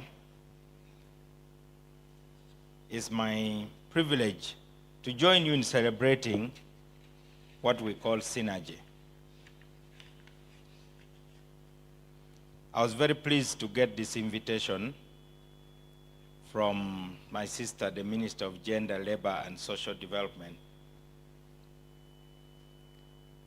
And I recognize the partnership and the commitment that this dialogue is all about. This is the first time I'm participating in the annual symposium on business and human rights. So I congratulate you for reaching the 5th birthday. The Ministry of Health always publishes something about infant mortality. And infant mortality is defined as death before the age of 5. And the death is due to what they call the 6 killer diseases. I don't know whether there are still 6. There may be more. I remember diarrhea, whooping cough, diphtheria. You know the rest. So I should congratulate you for sustaining this conversation for 5 years. That means you are well vaccinated against the killer diseases responsible for infant mortality. The elaborate statement presented by my colleague, the Minister of State, shows that there's been a lot of progress in ensuring the protection of human rights in the context of business operations in Uganda. So please convey my appreciation to my colleague, the Minister, and the entire team, including Mr. Mujuni, and all the social development partners, diplomatic missions, funders who have supported your efforts. But the one point that I did not miss is that you have said that even though a lot has been done, there's still so much to be done. And that is where I start from, because what you are doing today is giving us our report card. Now, the report card does not look good. So if you were head teachers, you would say, more effort required. Actually, this theme is squarely within the ambit of the ministry which I lead. And we are talking about rule of law, good governance, due process, and the least common denominator of all this is access. As a lawyer, the law is basically about asserting rights and redressing wrongs. So even if you are not a lawyer, you just need to remember those two things. That the law is about asserting rights and redressing wrongs. That's what it is all about. I know you are part of a campaign. Now, when you are in a campaign, there's bound to be disagreements. So I hope today you will also renew your convictions to remain true believers in these things, so that what you are doing is not just about another project proposal, another funding cycle, another evaluation report, and so on and so on and so forth. You must also assess yourselves. For us, we accept our report card. Now, you will also receive yours. Many of you are civil society organizations. Now, in civil society, NGOs, funding agencies, you are dealing with power. I never get tired of telling people about the contours of power. Because for somebody to wrong you, they must have the capacity to wrong you. I don't think anybody without power can wrong you. And it really doesn't matter what's the kind of power. And power historically has moved, and I keep talking about it whenever I get a chance. We used to have kings and queens and barons and lords.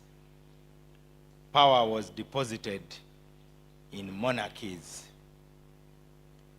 And citizens had to confront these monarchies. In France, they cut off their heads because they thought that really if you disconnect the body from the head, probably people will start enjoying more rights. Sometimes those in power are out of touch with reality, and that's why that lady, Marie Antoinette, who I recently learned was actually not French, but Austrian. I'll be corrected by Europeans who are here. When citizens were demonstrating for lack of bread, she had the temerity to wonder why they don't eat cake. So I believe by inviting us here, you want us to reconnect with the daily struggles of people who are coping and being squeezed between businesses and governments. So the ordinary people are caught between what the young people on Twitter say, between a rock and a hard place. So I don't know which one is which, but they are both hard. Businesses that want to maximize profits, and governments that want to maximize revenue, because that revenue also gives them more power and the ability to perpetuate themselves. I think that should be the framework of our conversation. And that's why what you are doing here is about action to bring about changes in the way the state and businesses treat citizens. That's how I've understood this whole thing. From browsing through the documents. In my speech writer pretended that I should tell you that I have read and internalized. For sure, I have browsed. I have not internalized, but I can tell you I understand the problem you are trying to address.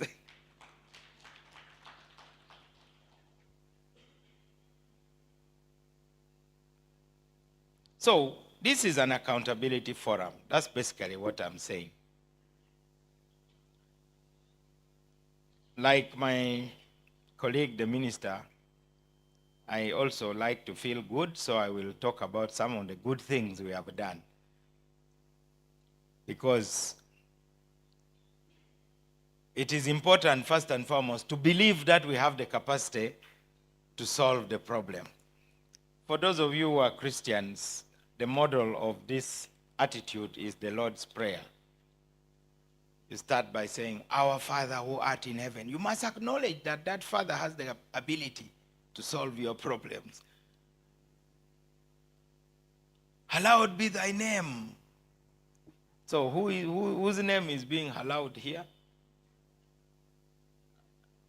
Because in your documents, you are referring to UN principles.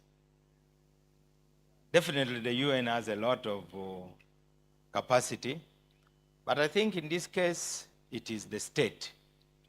I told you already that the monarchs were a disappointment. They are still existing in a weaker form. Then they were overthrown by the church and religious bodies. So the Pope became an emperor. That's why you ended up with something called the Holy Roman Catholic Empire. But even the church was not satisfactory. That's why a man called Martin Luther started a defiance campaign and tamed the power of that powerful church. And of course, other movements came in. Some of you don't know that Istanbul was headquarters of Christianity. That's where Constantinople was. But even those who succeeded the church, namely the state took over the power of the monarchies and the power of the churches and religious groupings. So a monster called the state was created. And even the state is being challenged by multinational corporations. So look at those four contours: monarchies, powerful religious organizations, the state, and now transnational corporations. Normally, I try to talk about the architecture of power also. So from castles to cathedrals and grand mosques to state houses and now to corporate headquarters of multinationals. So now the corporate headquarters of Google competes with the White House. You should see when Mr. Zuckerberg is appearing for a hearing in the US Congress. You would think he's a visiting monarch. So, the best message I can give you is that you are trying to build power to contend with power, because the only answer to power is power. And the beauty is that power exists in many forms. So, this is now citizens' power that you are trying to generate to confront the other power.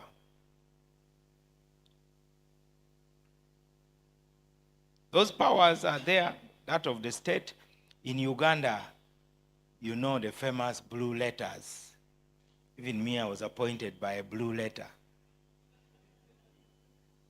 I always hear whispers, "I have a blue letter.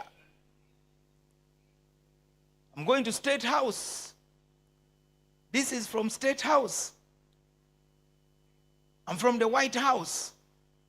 Some even say, "I'm from number 10. You get the message clearly that I'm from number 10.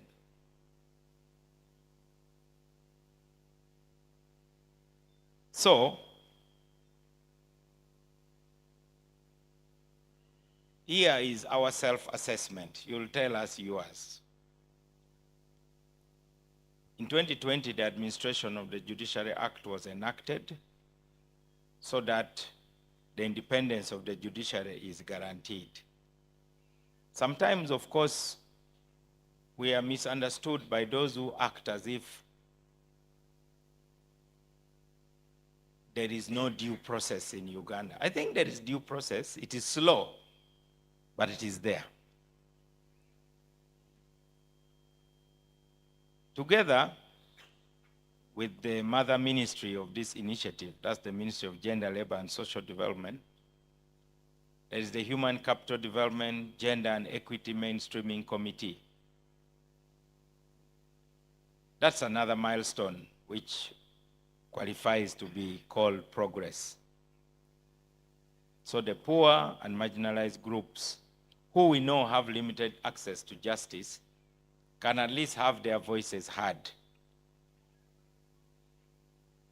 I use the word voices heard deliberately because sometimes there is what we call tokenism.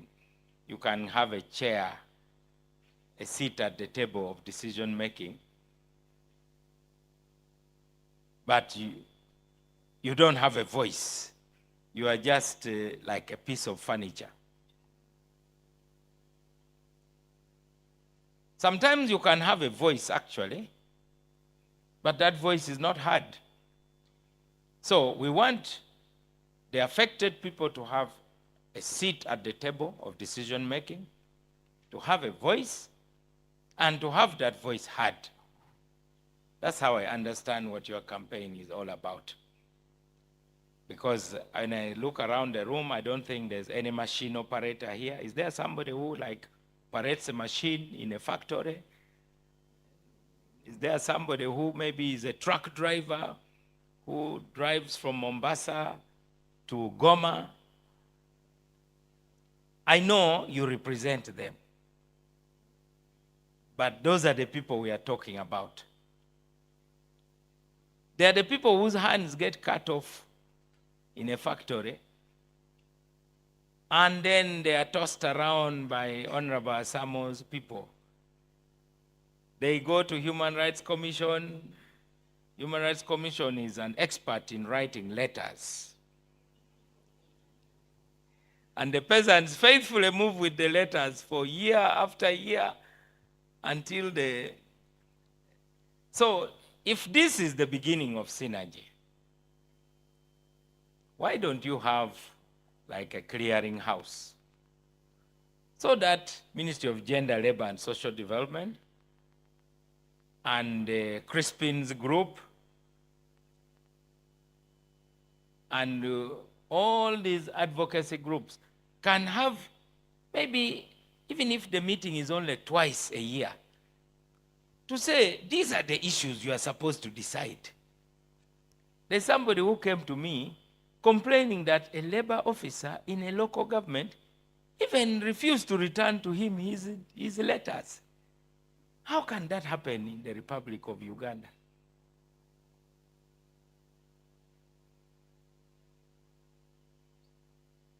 So either we get serious or you won't see me in the 6th meeting. And I wanted to make a commitment, though we have been warned against swearing, but I would want to swear to be here every year. Because for me, of course, ministers are very busy people. They're always running here and there. I don't know where they go. But I've never attended a meeting where a minister is not very busy and about to rush to another engagement. Now, my style of management is different. I start my day by deciding what I'm not going to do. So I say, this I'm not not that it is not important, but I have decided that I'm not going to do it. So sometimes when people invite me for events, they get surprised that I sit there for hours and hours, and they say, what sort of minister is this? He doesn't seem to be busy. I like to be busy, but I also don't like to be busy being busy. Honorable Samuel, you are free to leave. I'm not saying this to pin you down. But for me, I will listen to a speech at least. I'm going to sit and listen to 1 or 2 speeches so that I want to know people to hold accountable. Now that you have invited me in, you know, involving me in anything comes with risks. My record in that is clear. So I'm going to be here as a participant soon after opening this conference, because I am also equally frustrated when I see citizens with a file full of letters. I'll give you one simple example. A Ugandan got arrested in Turkey. He was tried. He was sentenced to jail 7 years ago. And he said, can't I go and serve my sentence in Uganda? The laws allow it. So his family came to see me with about 18 letters from Human Rights Commission, from Ambassador of Uganda in Turkey, from Ministry of Foreign Affairs, from the Speaker of Parliament, from the local MP, and of course, State House, Legal Department. So I looked at the problem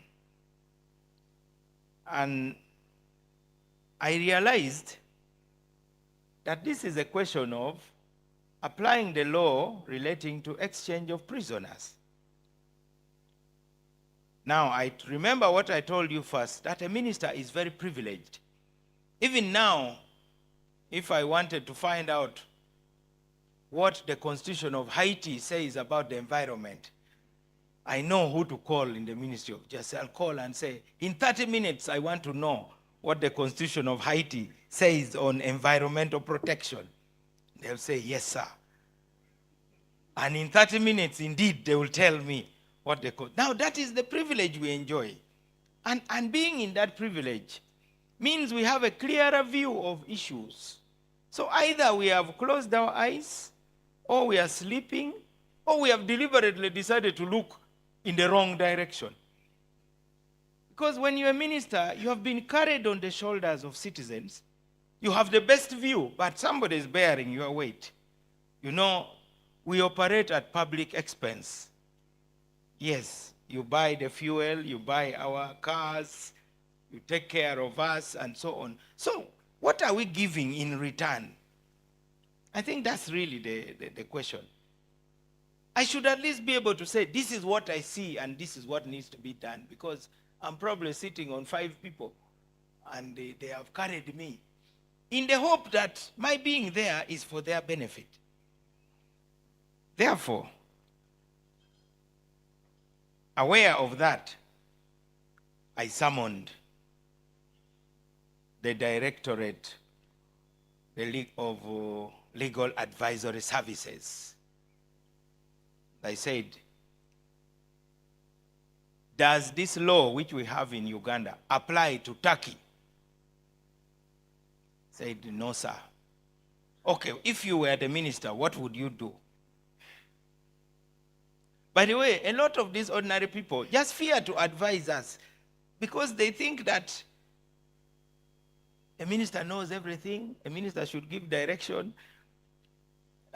These people in our ministries are like signposts. A signpost will point to the right direction, but it will never take you there. You'll get lost and still find it anyway. So, he told me, Honorable Minister, you need to sign an instrument to include the Republic of Turkey so that the law applies to it. But the people who came to see me had wanted me to do the very things that had failed for so many years. Honorable Minister, please write a letter to the Turkish embassy. And I said, you already have a file which is almost bursting with the letters, and nothing has happened. So I started by picking the phone. I called the Turkish embassy.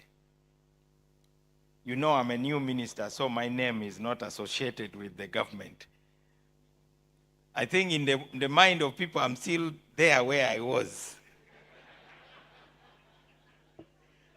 I'm still in the bush. I don't know how long it will take for people to now accept that I'm actually in government also. So I spoke to the ambassador. The ambassador definitely did not register that this is the Minister of Justice. Maybe he thought this is somebody from the Ministry of Justice. The name did not click.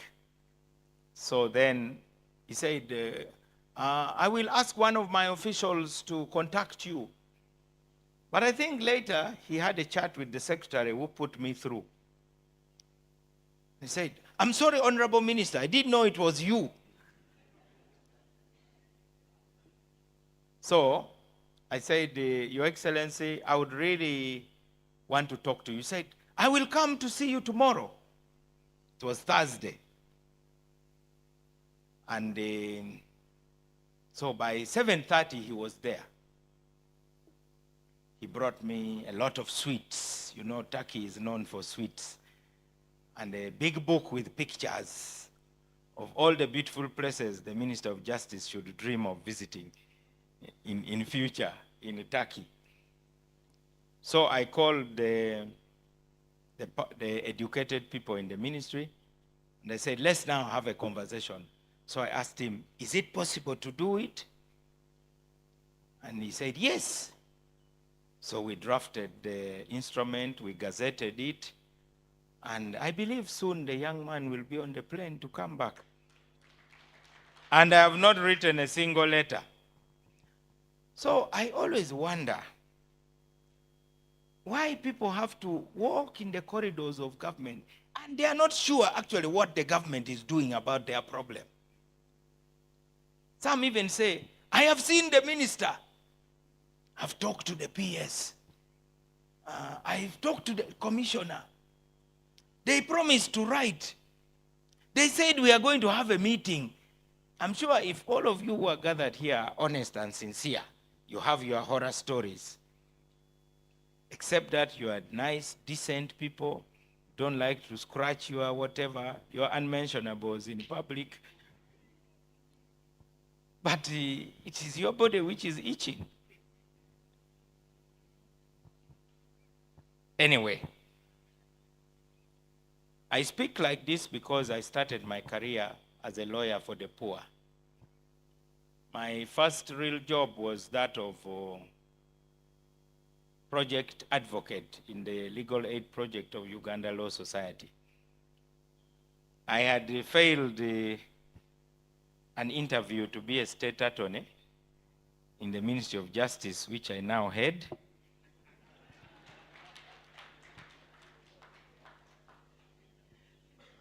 That's a true story. My uncle, Justice Ralph Ochan, was on the interviewing panel. And he told me, you did very well in interview, but your attitude did not impress the panel. How could you come and start lecturing us? You know, having been a student activist and so on, I didn't know that in interview you tell people what they want to hear. You don't answer the real questions. You must imagine, okay, you know, in the panel were these very conservative people like, you know, Mrs. Kadu, Engineer Zikusoka. These were really pillars of our conservative elite. So I went there with my activism and I think I just annoyed them. They said, surely we have better people. He has even been leading strikes in the university. So I guess it was a good thing. I never complained. I told Uncle Ralph, I said, you know, let me do something else. So I ended up with a private law firm. And then I did some research when Uganda Airlines crashed in Rome. We were fighting the insurance companies. It was a good experience. I went and lost an election for the Constituent Assembly. And then Uganda Law Society advertised the job for project advocate for Northern Uganda. The beauty of that is that there was nobody interested because there was a war in the north. So I think I've been the luckiest person because I was the only applicant for that one job.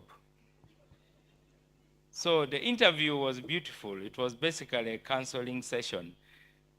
So Justice Salome Bosa was telling me, please don't be afraid of going to the north. We will support you. We know you can do a good job. We trust you, and we are going to give you the job. So instead of being interviewed, I was being counseled. But of course, Gulu is my home, so I was happy to go there. So in case you think I have just come here to perform a formality, These are things I believe in. I'm in it for the real reason. And in case you fear to quarrel, use me to quarrel. Particularly with that department or directorate of labor relations. Your next meeting should bring all the labor officers from every district together with the Ministry of Gender Labor, and you tell them whether they are doing a good job. You have seen workers in Wakiso fighting with their employers. Why should that happen? And the Human Rights Commission, which of course we underfund, does not have the capacity. They may not even have the fuel to go and talk to the people. So these are the recommendations I hope we shall receive. Okay. Let me go towards a close. For purposes of the courts, there's an inspectorate of courts. They are supposed to handle complaints. Now, in Uganda, complaining is not part of our culture. Now, assuming somebody from RRA comes to Commissioner Mujuni's office and is not attended to well, and somehow he or she reaches Minister Samo, Commissioner Mujuni will take that complaint as a personal affront. Why did you report me to the minister? Do you know I can frustrate your case? This is what goes on, and Ugandans are internally bleeding. Why can't we make complaining part of our culture? At least we in the courts of law, when a judge has dismissed your case, he says, you have the right of appeal, and even adds it, right of appeal explained to the plaintiff. Even in criminal cases, somebody say, I've sentenced you to death, but you have a right of appeal. Can we make complaining part of our culture? That is something that I have seen. So you think you are big because you know the minister. You have reported me to the minister. Let's see how your matter will be resolved. At least in the Ministry of Justice, I will not allow that. If anybody has that attitude, I can physically even prevent them from accessing their offices. I'll just leave a note at the reception and say, this person is not welcome. I have asked the PS first to investigate this matter. Citizens are suffering so much, yet we have the Republic of Uganda with a national anthem, with a flag, the national symbol. We have got the glorious UPDF projecting power all over Africa. So why should somebody who simply wants an abusive employer to be held to account have to go to that ministry for 2 years? In the Ministry of Justice, when it comes to legal interpretations, the Attorney General has committed that it is going to be 2 weeks maximum. If you want any interpretation, whether you like it or not, it will be there. And that's what we also want in the courts. For that reason, the first thing I did when I was appointed minister was to go and wake up a paper which had been sleeping in cabinet. And the Honorable Asama was very supportive. It was a paper to establish a cabinet standing committee on human rights. So about four months ago, the cabinet approved the establishment of the Cabinet Standing Committee on Human Rights. As you know, human rights in Uganda has become a hot topic everywhere, whether it is political leaders, opposition politicians complaining about their members being tortured, being abducted. We have got to come face to face with this because you cannot solve a problem until you face it. I've never seen any other way of solving a problem. That committee has very powerful ministers. The cabinet asked me to chair it. My deputy is the Minister of Internal Affairs. I'm surrounded by generals. Among the members are the Minister of Security, the Minister of Defense, the Minister of Foreign Affairs, the Minister of Gender, Labor and Social Development, the Minister of Local Government, the Government Chief Whip, and the Secretary General of the ruling party sits in ex officio. Why? Because most of these human rights abuses are in the arena of struggle for power. Somebody has it, somebody wants it. So they clash in that process. What we have done was now to develop a final draft of the National Action Plan for Human Rights. You saw President Joe Biden and his AGOA people saying, we must have a National Action Plan on Human Rights. Please, Crispin and Uganda Human Rights Commission, I want to inform you officially that that work is already finished. We are not waiting for President Joe Biden to tell us. These Ugandans who are complaining are our citizens. They are not American citizens. Actually, each time they appear to be speaking for our citizens, it is an embarrassment. We should be the ones solving those problems. So we are going to circulate that National Action Plan to all of you so that you can make your comments in case there's something we have left out. But at least we have got a rough sketch. The other thing we did is to ensure that cases are moved fast. So the Ministry of Justice, we took a resolution to Parliament increasing the number of High Court judges from 83 to 151. So even if you have never seen a High Court judge, you are now going to see one.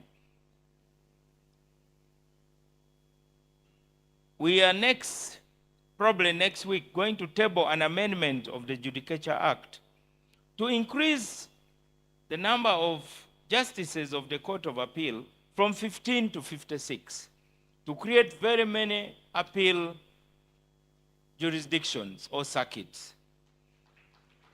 We are not stopping there. You know, the Supreme Court has not been sitting because they're building caught fire. So I don't know where they have been meeting, but the Chief Justice, fortunately, is working hard to improve infrastructure of the judiciary so that they stop being tenants also. So we are also increasing, under the same amendment of the Judicature Act, the number of justices of the Supreme Court from 11 to 21. Now, these last two courts sit in panels, unlike the High Court. So basically, in a situation where you have Supreme Court judges of advanced age, others may be sickly, you may simply fail to constitute a panel. In other words, you don't have quorum. So these are things that we are doing at the Ministry of Justice. The Attorney General has said clearly that he is not going to defend agents of government who abuse human rights. He's not going to be there. He has said it publicly.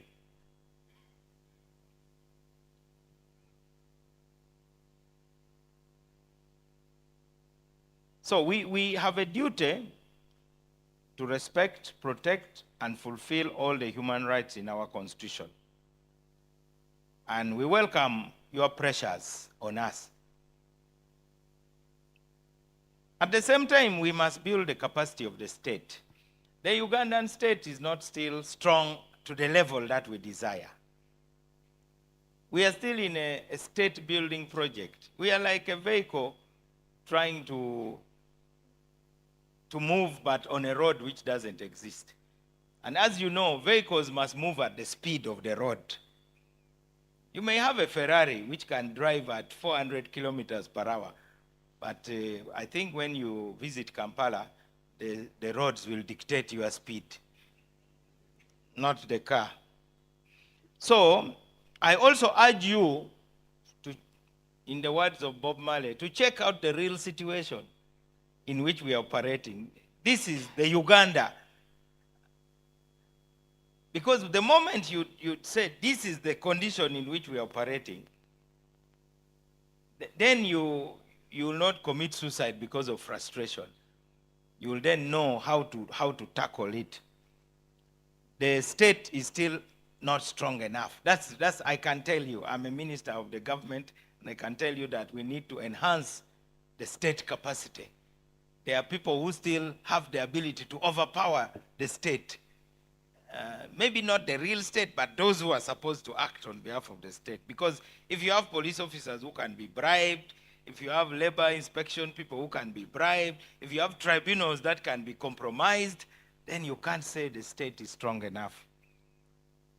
But I want to say here unequivocally that businesses have a duty of compliance.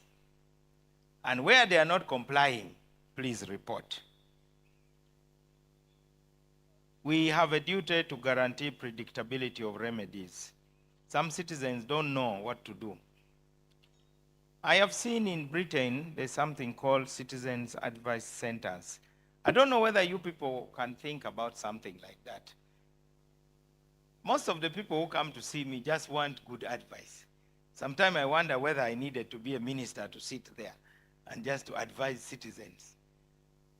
We need agencies that can offer good advice to citizens. Our citizens, the people they elect, I know capacity to advise them for the simple reason that the leaders, after being elected, avoid the voters because they think the voters simply want money.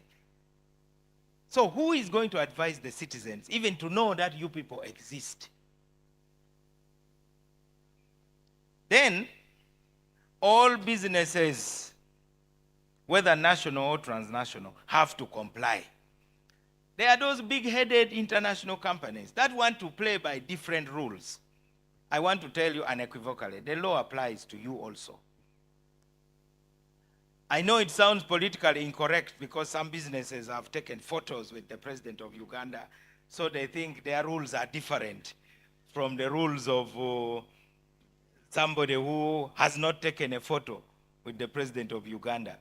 So if maybe you are from a big Chinese conglomerate, because probably your deal is in multi-billion and you're from the People's Republic and so on and so on, you are a big friend of Uganda. As far as I'm concerned, these laws apply to everybody. I confronted that issue when I was chairman of the local government of Gulu. One day I called a meeting of NGOs, and the international NGOs refused to come. That for them, they are another tribe. So I postponed the meeting, and I told them, either you come to the next meeting or get out of Gulu. In fact, one of them, I sent them away for some time until they repented. That was Médecins Sans Frontières. They had won a Nobel Prize, so their head was as big as the Mount Rwenzori. They were doing projects in IDP camps at a time when the government policy was that IDP camps should be closed. And when our chief administrative officer wrote to them saying, please, that's no longer allowed. You must now take the boreholes and other amenities to the villages where people are returning. Sorry, sir, we have already awarded the contract. So they came to Chairman Mao, and Chairman Mao read them the Riot Act and said, for you, this is a project. For us, this is our home. And that is a big difference. You see? All these companies running around, for them, they can go anywhere. They can go to Sri Lanka tomorrow. They can go to Malaysia. They can go to South Africa. They can go to Kenya. But for us, this is our home. This is our only home. So those of you who are Ugandans who are here, you should know that all these international partners are like scaffoldings. Scaffolding helps you to build your house, but at the end it must go. Any scaffolding which stays forever is a sign that the house is not getting finished. It's like the iron sheets, around projects. Whenever you see iron sheets not being removed, the project is not going anywhere. So, you invited me, and I have to tell you. There was a crane on Communication house. You remember that crane? It was there for decades. Some people thought it was a sign that there's a lot of work going on. Of course, when the crane is there, it means no work is being finished. When the crane left, then the house was finished. So all these people who you say, you know, these are our partners, these are our supporters, and this, they must support you, and then you fly. Imagine if you are pushing a car, and you are pushing from here up to Jinja. What sort of car is that? It must start and propel itself without that additional energy. So, at least I have told you, you may not agree with me. Finally, we promise to ensure that we keep improving the policies, legislation, regulations, and above all, adjudication frameworks that will ensure that these rights are respected. This year we hosted the first ever Alternative Dispute Resolution Summit in Uganda because the courts are failing because of logistical problems, so we must look at alternative dispute resolution. So I am hoping that we start another conversation with you people who are here. How can we use alternative dispute resolution to enforce some of the rights that these workers have, employees, and also use ADR as an alternative remedy? I do believe strongly that it can augment what we call adjudication. Either way, looking around the room, I think you people have the capacity to deal with these problems. You are very highly educated. The lady from Africa Resources is indeed my OG. She became my OG because I was about to be discontinued. I should have graduated earlier, but then I got entangled in politics. I had enrolled for a master's degree in development studies at Uganda Matters University with a lot of excitement. Then I got distracted by politics. So the registrar was about to discontinue me. So I asked for a dead year, and that's how she caught up with me. But I want to assure you, I graduated. And I was very passionate about that course. And let me tell you the topic of my master's research. It was elite capture of community development projects. Yeah, which is the same problem we are facing with the Myoga, parish development model, whatever, capture by elites. If I had more time, I would enroll for a PhD to pursue that subject even faster. Because we have got citizens who are being marginalized by those who are supposed to serve them. With those many words, most of them totally unrelated to the subject of your meeting, but I thought I should exercise the prerogative and the wide latitude that being called a guest of honor means to share with you from my heart, though I have this beautiful written speech which you can get and read at your own time. I wish to declare this conference officially open for God and my country.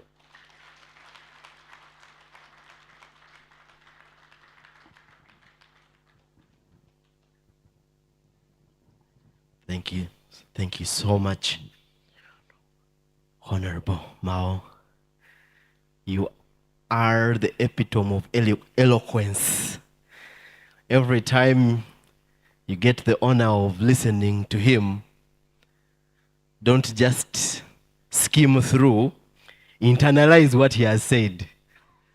At this juncture,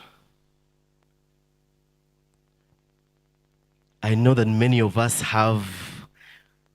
routinely would have allowed for us to have at least 2 or 3 reactions or comments from the room, but in the interest of time, because we are running short of it, would like to run straight to the keynote speaker, and then after that we can have a round of reactions.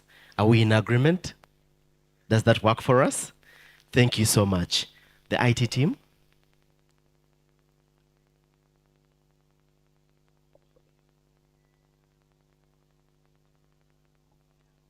Is the sound on?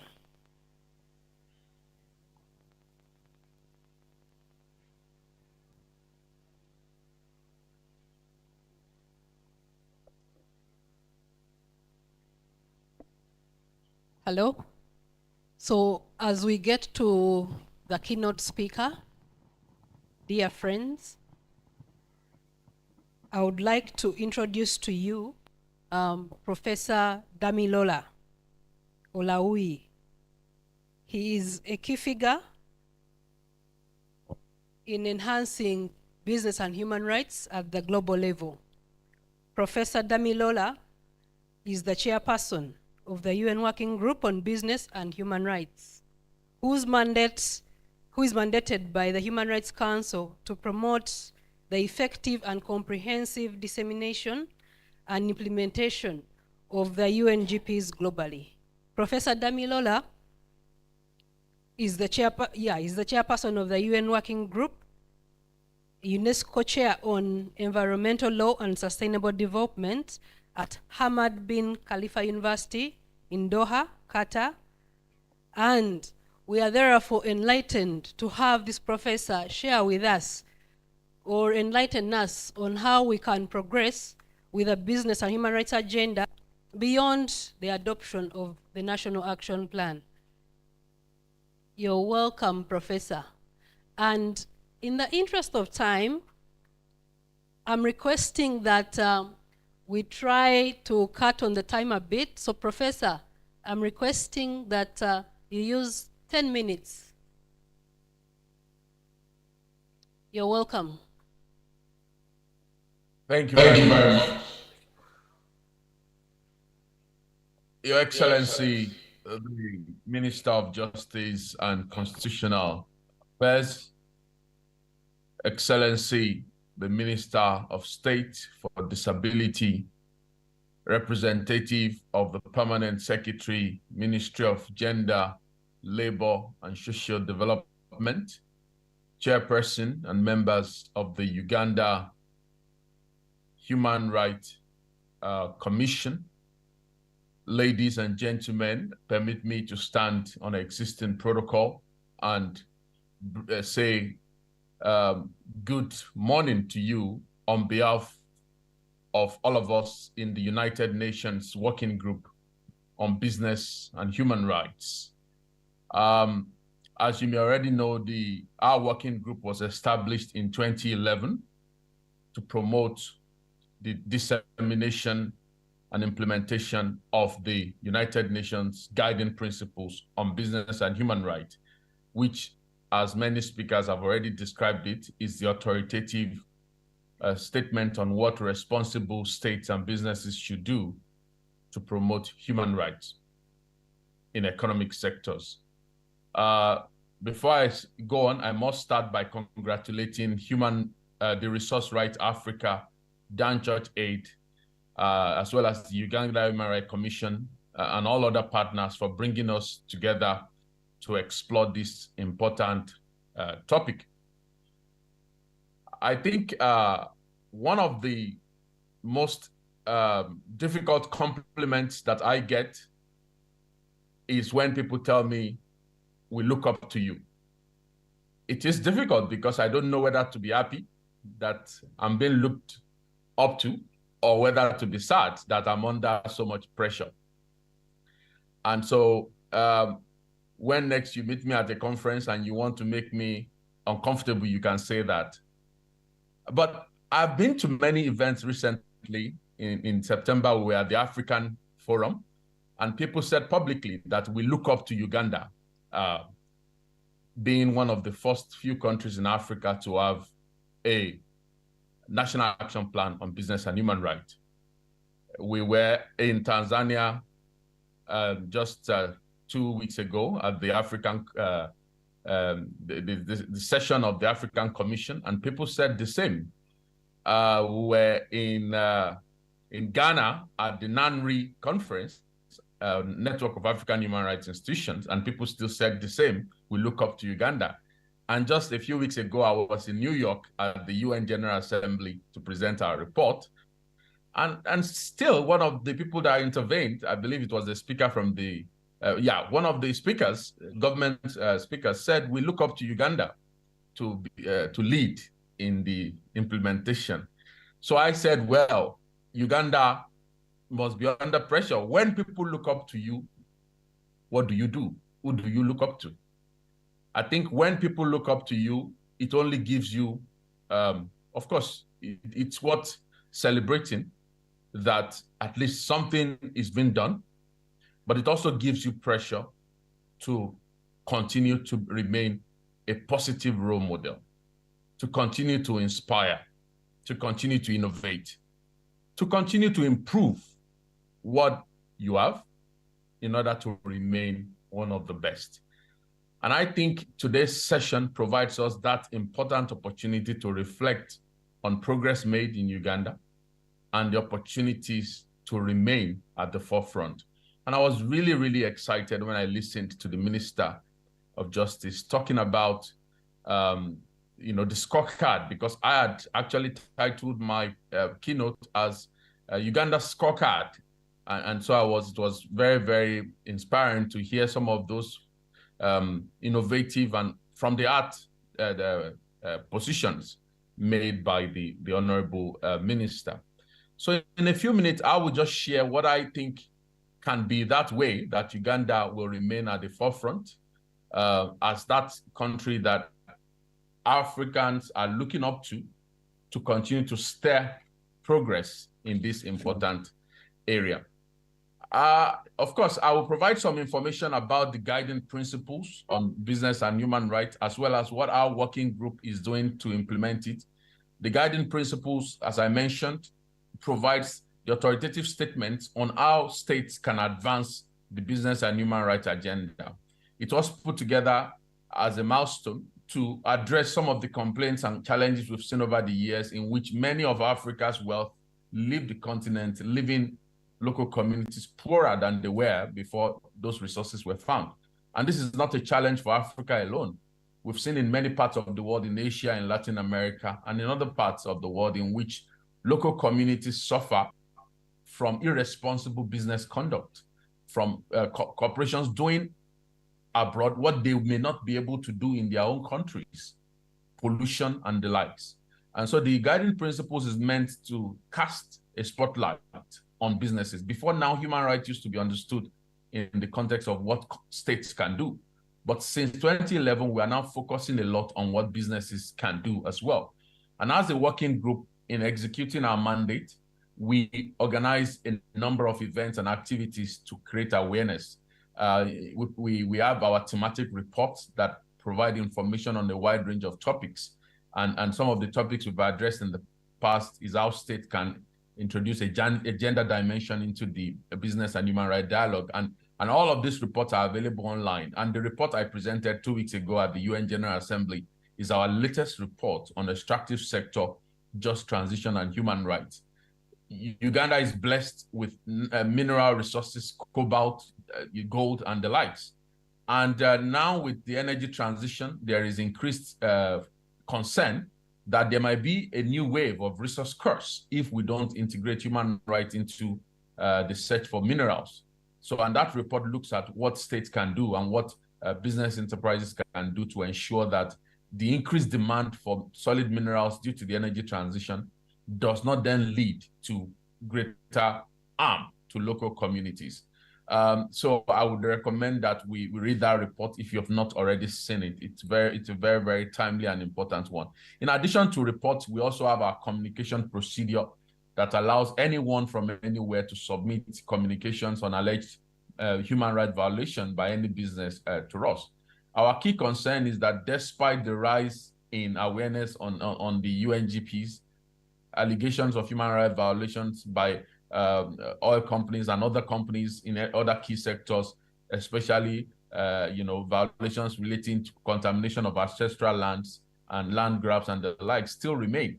And so this communication procedure allows people to bring that to our attention, and we normally issue statements condemning such actions when we receive them. Again, I welcome civil society actors to familiarize themselves.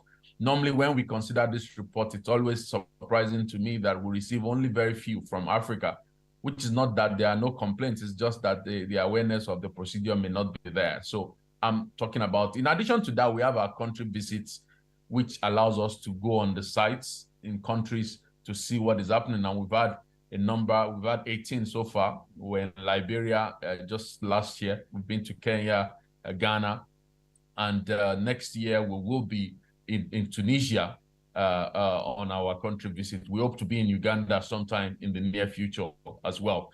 And of course, our annual Business and Human Rights Forum is another key activity.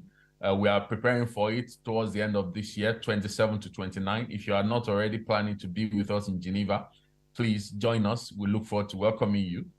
And of course, those that cannot attend, they can join us online. There's going to be a session on Africa talking about land issues and how we can address issues of land grabs in development activities. So these activities of the working group are meant to reinforce some of the key pillars of the guiding principles. The guiding principles is essentially about, what I describe as the panel principles, P for participation, ensuring that all stakeholders that might be impacted by development activity have the opportunity to take part in and influence decision-making, ensuring accountability, reducing the tendency for illicit financial flows and the theft of natural resources, the lack of transparency, corruption in many parts of the continent, which rob us of the resources that could have been used to develop our communities and societies. So the guiding principles emphasizes the need for accountability both by states and accountability by businesses themselves. Of course, non-discrimination and equality, ensuring that vulnerable groups, particularly women and youth, have equal opportunities to participate in decision-making, ensuring that we create a level playing field, for women to play key roles as key stakeholders in all economic sectors. Of course, there is the issue of empowerment and access to information as well. We see increased concern. Some of the things we highlighted in our latest report include concerns relating to greenwashing, in which companies, especially oil companies, will say, oh, we have done A, B, C, and D to advance net zero and all of that. But again, we find out that some of those statements may be untrue. So we call for accessible reports that are truthful, that are accurate, that are timely, recent, and in languages that could be understood. One key challenge is to ensure that the reports are in languages that could be understood by different stakeholders. And in our travels, we see that the awareness on business and human rights is increasing, but most times it is increasing only in the capital city. When you go to Kampala, a lot of people know about business and human rights, but if you just go towards, outside of Kampala, then they may not even know there is any document called the UNGPs or the National Action Plan. So that, again, is one area that we are highlighting the need to ensure that we don't monopolize the human rights language and keep it just in the capital city. And of course, the last part is the legality and access to justice, which is the focus of this year's symposium, ensuring that these documents that we have indeed translate to remedies on the ground. And I love when the minister mentioned that the whole purpose of law is asserting rights and redressing wrongs. When there is a wrong, there must be a remedy. Law becomes useless when there is a wrong and there is no remedy. So ensuring that some of these emerging norms translate to effective remedy is what is key. And our forum this year in Geneva will look at that effective change and effective remedy, ensuring the norms translate to effective remedy. And as I mentioned, as I was preparing to speak today, I then, decided, being that my background is that I'm a professor of law, I thought, well, let me do a scorecard and see where we stand generally in the continent to see, in translating some of these norms to effective remedy. And in doing that scorecard, I looked at what constitutes real progress. And this document our roadmap for the next decade is a document that we developed as a working group when the UNGP celebrated 10 years of existence. So we asked ourselves, are we really making progress, or are we just speaking to ourselves? What indeed constitutes real change or real progress in any society and in any context with respect to the UNGPs? Number one is the need for clarity. Having a national action plan itself is not a silver bullet. It has to then translate to real implementation. And that's why, we have 3 countries in Africa with national action plans: Kenya, Uganda, Nigeria. But then I ask, why is it then that some projects can still be implemented without meeting the threshold of the UNGPs? This shows there is a need for clear legislation to ensure alignment between the National Action Plan and the process for approving such projects, such that projects that do not align with the National Action Plan and the UNGPs will not be approved in the first place. That clarity is essential for effective change to effectively deliver access to remedy. Coherence is also important. There is a need to ensure that this National Action Plan and those important precepts that I've mentioned earlier on are integrated in all aspects of the economy, including in energy transition plans. The focus should not be on one area, leaving others. It should be integrated, whether we are talking about agriculture or extractive sector, whether we are talking about construction, whether we are talking about even activities relating to access to education, access to energy. There has to be a human right perspective in all of that. And that includes ensuring that we ask that key question: has there been a human right due diligence conducted for this project to be approved? We are all aware of the need for environmental impact assessment, which is something that almost all African countries have been practicing for years.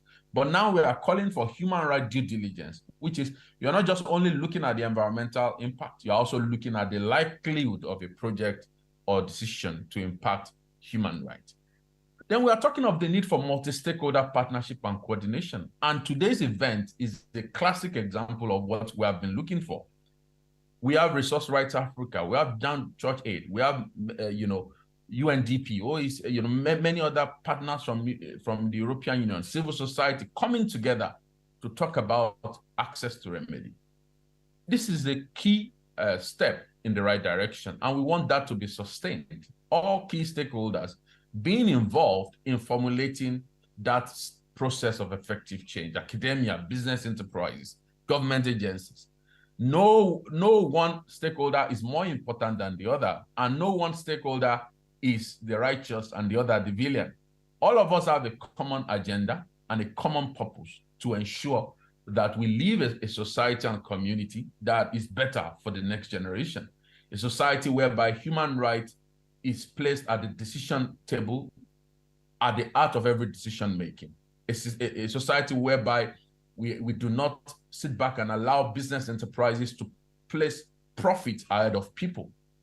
A society whereby human rights becomes a core aspect of the rules of the game, rather than an afterthought. So we all have a common purpose to come together and continue to talk about these activities and the steps to achieve that ambition. Of course, one key step is to plug gaps in information sharing. There is a need for businesses themselves to provide verifiable and reliable information on their activities, accurate reporting on how each of the pillars of the UNGPs is being implemented in their business activities. The tendency of some businesses to just release robust statements that do not actually mean anything is something that has to be addressed. Whether we're talking about providing clear information on the website, providing clear and accessible information that is accurate, that is something that we have to. And I think even every government entity or agency should also have some information on business and human rights, the expectation that they have in their own ministry on what businesses should do when it comes to human rights. I think having that clarity on each government website or each government ministry is very key, so that businesses can know, especially, specifically what is expected of them.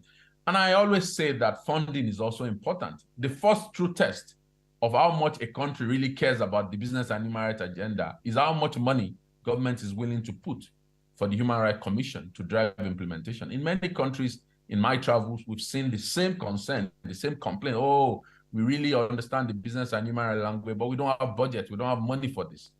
So there is a need for sustained funding for business and human rights programs. There is a need for the international community as well, and this is something we also discuss within the UN regularly, the need for much more support and funding for programs that are aimed at creating awareness on the UNGPs. So taking all of this into account, then I as a professor, I said, okay, where do we stand in each of these points? Regulatory clarity, where do we stand? I think on that one, I would probably say maybe, a B, generally on the continent, because there is awareness. We have regional and country level events that are increasing, including the one we are doing today. We also saw that the African Commission has passed a resolution on business and human rights, which calls on all African states to finalize that regional framework. Even the African Development Bank has introduced clear language on business and human rights in its integrated safeguard system document, saying that, well, for any project to be funded by the bank, it must meet the UNGP's threshold. So, of course, the progress made in terms of having at least 3 countries, including Uganda, with a national action plan, this shows that there is indeed increased awareness. However, like I mentioned, legislative implementation and access to effective remedies remains quite weak across the continent. It's one thing to have those national action plans and documents. It's another thing to start seeing that it is now increasingly difficult for businesses to continue as in business and usual manner. So we need to block some of the gaps that I've mentioned, especially lack of clarity, lack of mandatory legislation. We know that the National Action Plan is not a binding document in many countries. So there is a need for that binding document, binding legislation that will integrate the National Action Plan and translate it into a framework for approving development projects. In terms of coherence, we see in many parts of Africa the weak integration of business and human rights in key economic sectors. So while there is a national action plan or there is awareness, that integration remains weak, and we see many projects and activities still going on in the business and usual manner. We see a weak capacity at local government levels to even understand and implement. Like I mentioned, the business and human rights language should not only be in the capital, it should be understood at the local government level. There should be a penetration of the business and human rights language at the local level. There should even be a local, business and human rights desk at the local level as well, in which they understand these issues and they create awareness to those there. Of course, the big elephant in the room will be issues of endemic corruption and illicit financial flows, which remains problematic across the continent. A recent report of UNCTAD showing that $88.6 billion, which is equivalent to 3.7% of the continent's GDP, remains, stolen and leaves the continent. There cannot be progress on business and human rights if we don't block some of these loopholes. And we must also avoid signs of human rights backsliding, even in some countries that already have national action plans. One point I like to make on this is that we cannot fight injustice with unjust methods. We cannot fight injustice in an unjust manner. So even as stakeholders in the business and human rights agenda, we must ensure that any aspect of social exclusion, any tendency to exclude some people or not to recognize the rights of some people is a violation of human rights. And we cannot say we are fighting human rights in an unjust method. So social inclusion, respecting and realizing and protecting and fulfilling the right of all stakeholders. Human rights is right that belongs to us because we are humans. So every human has a human right. So we should ensure that we have an inclusive approach to the implementation of the guiding principles, which of course goes into the issue of avoiding piecemeal and sectoral approaches, ensuring that some of the risks faced by human rights and environmental defenders can be addressed. We have to provide an opportunity for environmental and human rights defenders to play their important role in advancing the business and human rights agenda. And of course, in terms of information sharing, I've mentioned that, lack of equipment for ministry officials to do their job, it remains a key challenge. Issues of training and capacity are still rampant. There is a need to increase capacity in this regard. There is a need to also promote sensitization, community engagement, and awareness at different levels. And of course, lastly is the point about funding, ensuring that we have increased funding and financial resources for key stakeholders to perform their important task. Well, it is, the future, to conclude, the future is about increasing our efforts. If to go back to my introductory statement, when people look up to you, and there is a saying in Nigeria, where I'm from, that when people are looking at you, then you must not be distracted. When people are looking at you, you must not be distracted looking at other things, which means when all eyes are on you, then you have to focus on improving, on inspiring, on being a positive role model for the next generation. And I think Uganda is at a critical point in which, given the strategic role of Uganda in East Africa and in Africa generally, we are all looking up to Uganda to provide that inspiration to accelerate progress through process change and product change. And by process change, I mean making human rights due diligence and impact assessment a precondition for the approval of projects in many economic sectors, ensuring that we have boards, both state and business enterprises, having boards that have ESG and human rights competence. They will be able to make this call on when a project may affect human rights, providing human rights training for field officers, for ministry officials, for stakeholders, also ensuring that all contracts, procurement practices align with human rights, including strengthening the use of alternative dispute resolution for non-commercial disputes, so that access to remedy can be accelerated.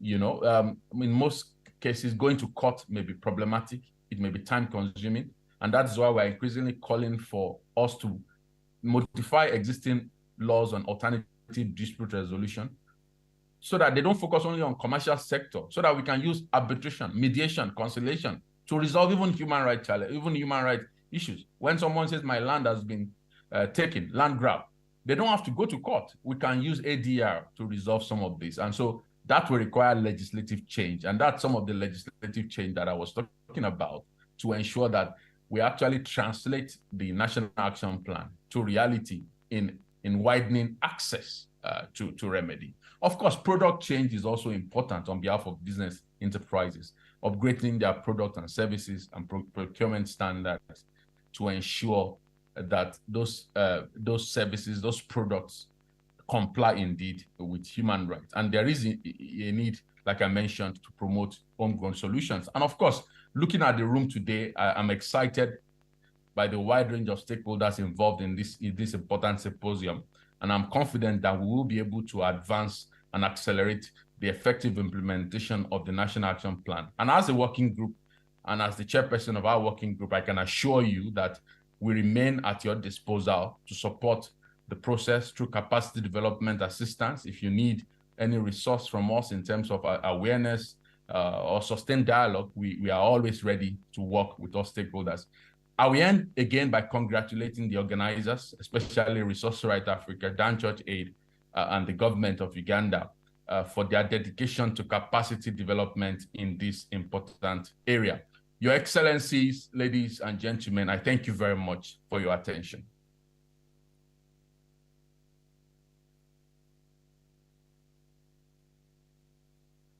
Thank you very much, Professor, for those words. And I want to believe that for people who are in this room, and especially if you are wondering, since morning we're talking about UNGP's National Action Plan, I'm sure now it is starting to shape up from what Chairperson was telling us and what they are doing as the UN Working Group, and especially emphasizes, legislative change towards, process changing to ensure that at least we move from just paper to action. We now need action, and that is why, as we said earlier from the different speakers, that now is a challenge for us, especially as Uganda, and as Professor mentioned, that we are already motivating, inspiring others, so we cannot afford now to backslide on that. So, dear participants or dear friends, as our chief guest set the standard on protocol, dear friends, we have a challenge now. The challenge is on our hands. How do we ensure that we stay at the top? How do we ensure that we stay the leader in implementation, or in ensuring that businesses respect people's rights, but also respect the environment? How do we ensure that the different stakeholders play their parts on level ground? At this moment, I will ask you to first hold your questions. We are not going into the questions right now, but I would like, because this was setting the stage, I would like to invite another speaker, a presenter at that, who I've worked with as Resource Rights Africa and the Ministry of Gender in assessing the status of business and human rights in Uganda. It is after that presentation that we shall have questions or comments to the keynote speech and the presentation as well. So before I invite our presenter, I would like to recognize the presence of the Managing Director, ECOP, Martin Tiffen, the Deputy Managing Director, JB Bainomjisha. We have the Oxfam Head of Programs, Edward Mwebaze, sorry. Yes, we also have Honorable Shifra Lukwago from the Uganda Human Rights Commission.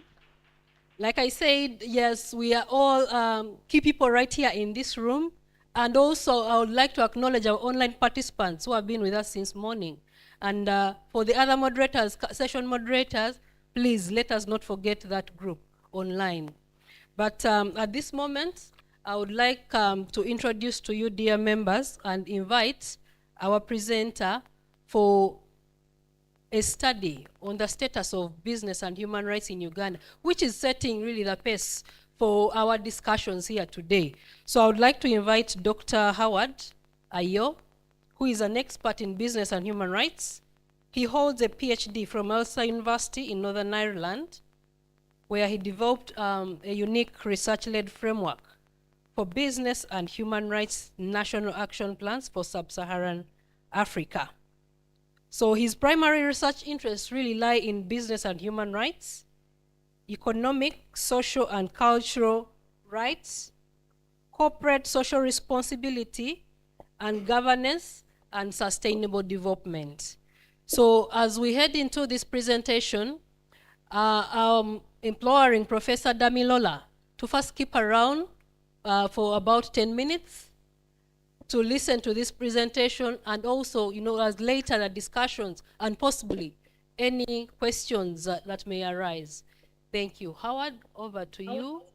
And if you can use 7 minutes, that will even be better.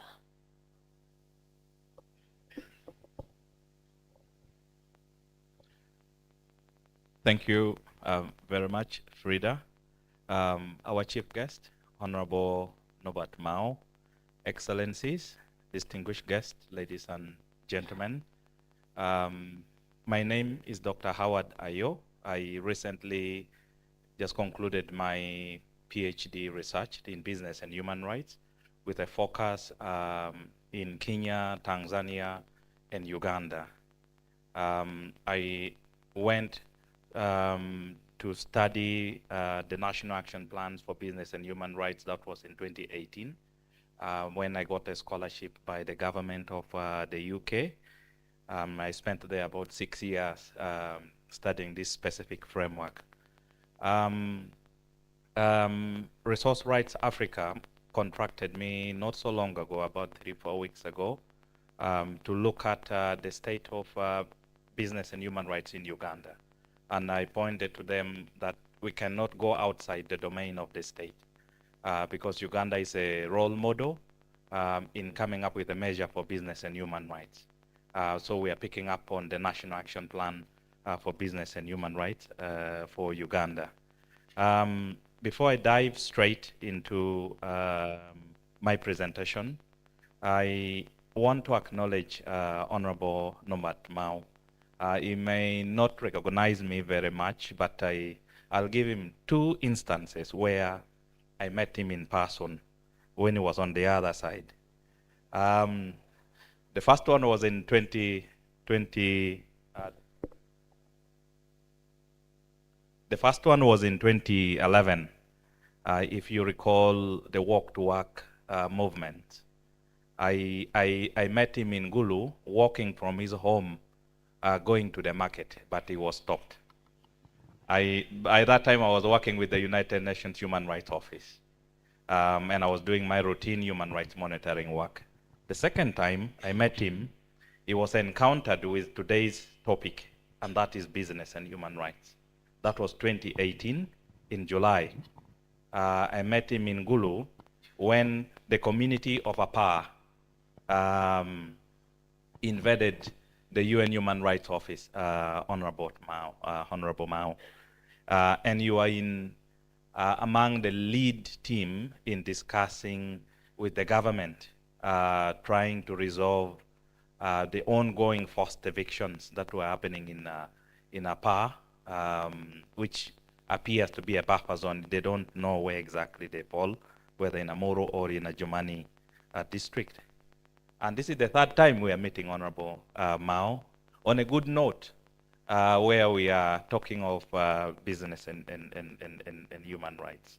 And I'm so happy that you made the statement that the government is now having a national human rights action plan for business and human rights. This was a voluntary commitment by the government of Uganda in 2011 when they went through a review by the human rights, the Universal Periodic Human Rights, Universal Periodic Review Mechanism by the Human Rights Council.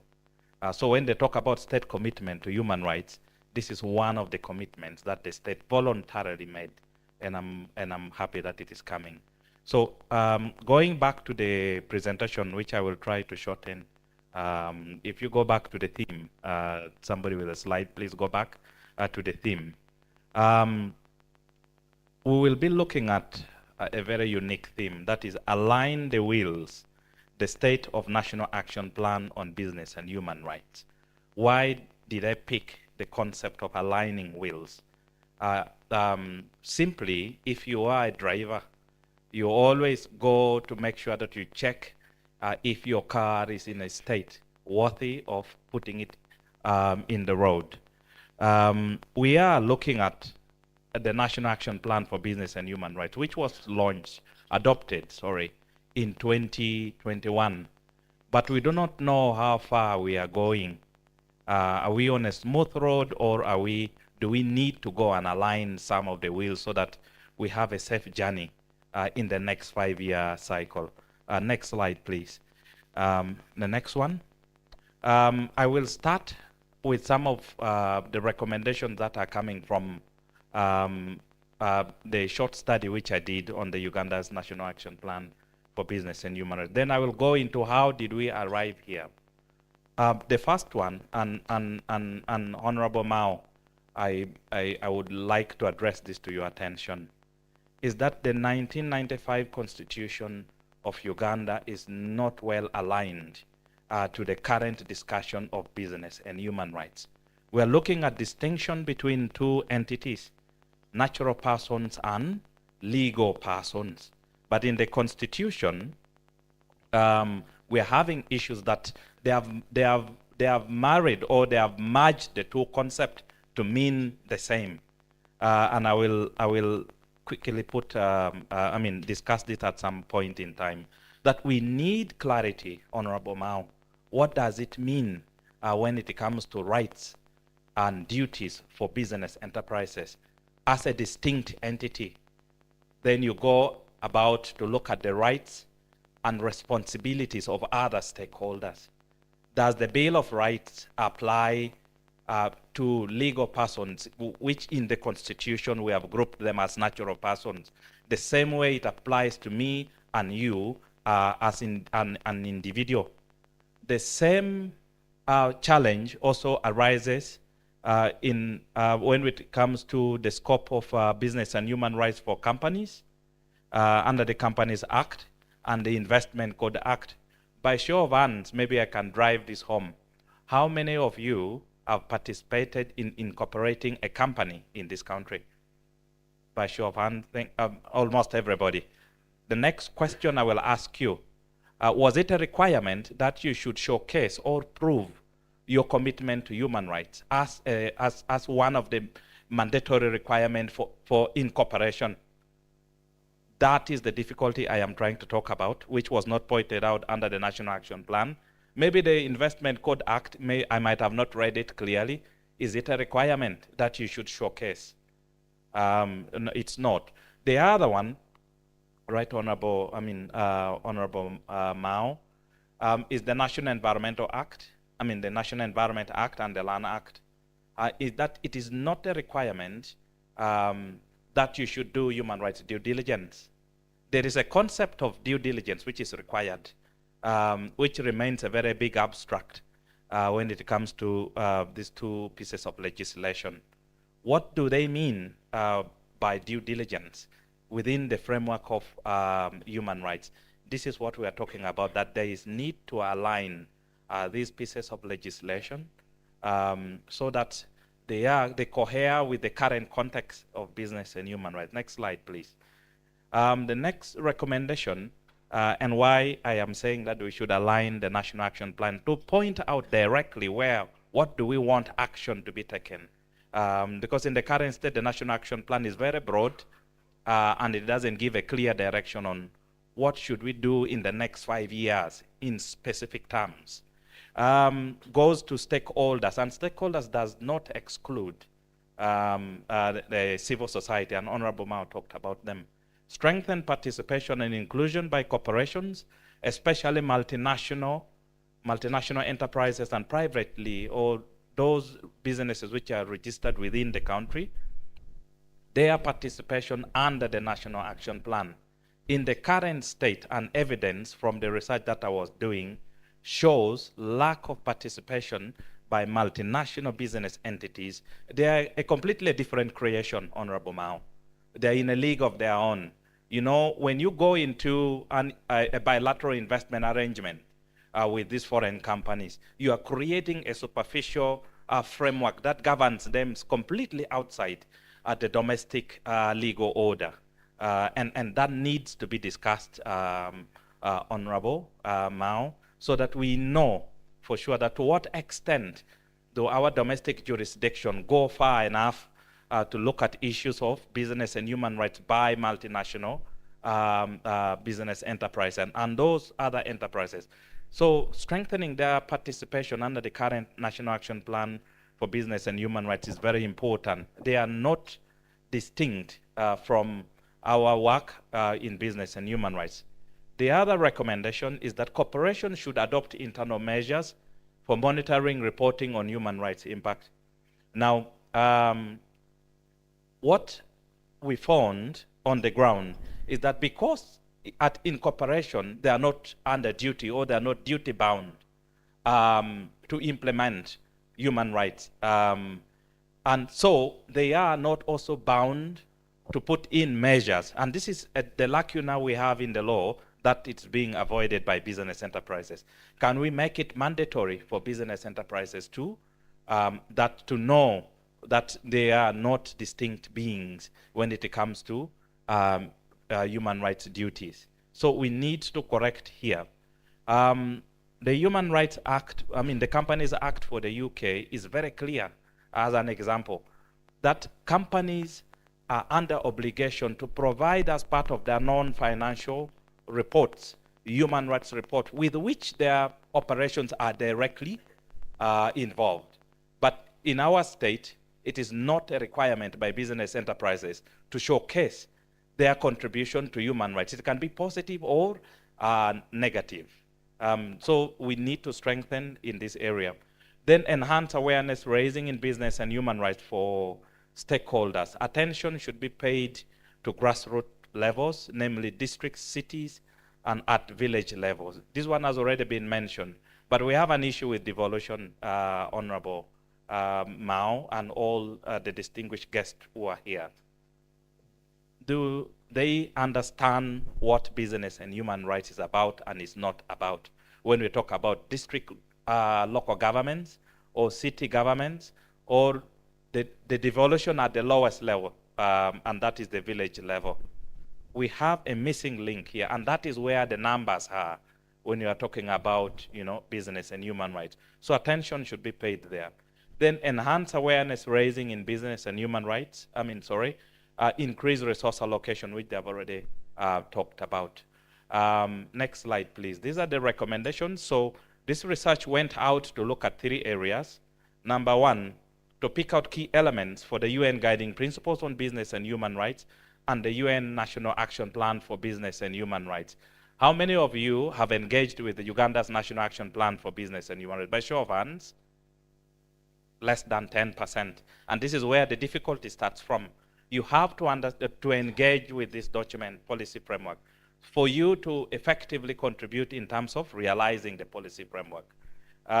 We found that the participation of other stakeholders are inconsequential in determining the outcome of the National Action Plan for Business and Human Rights. And who are these other stakeholders? I'm talking of civil society, and I'm also talking of the devolved system of governments, and that is the local, the spaces which are provided at the district or local government levels.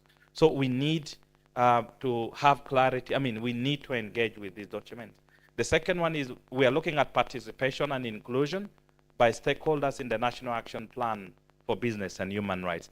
Participation is not about you coming for a symposium like this and sitting and listening to us and going home.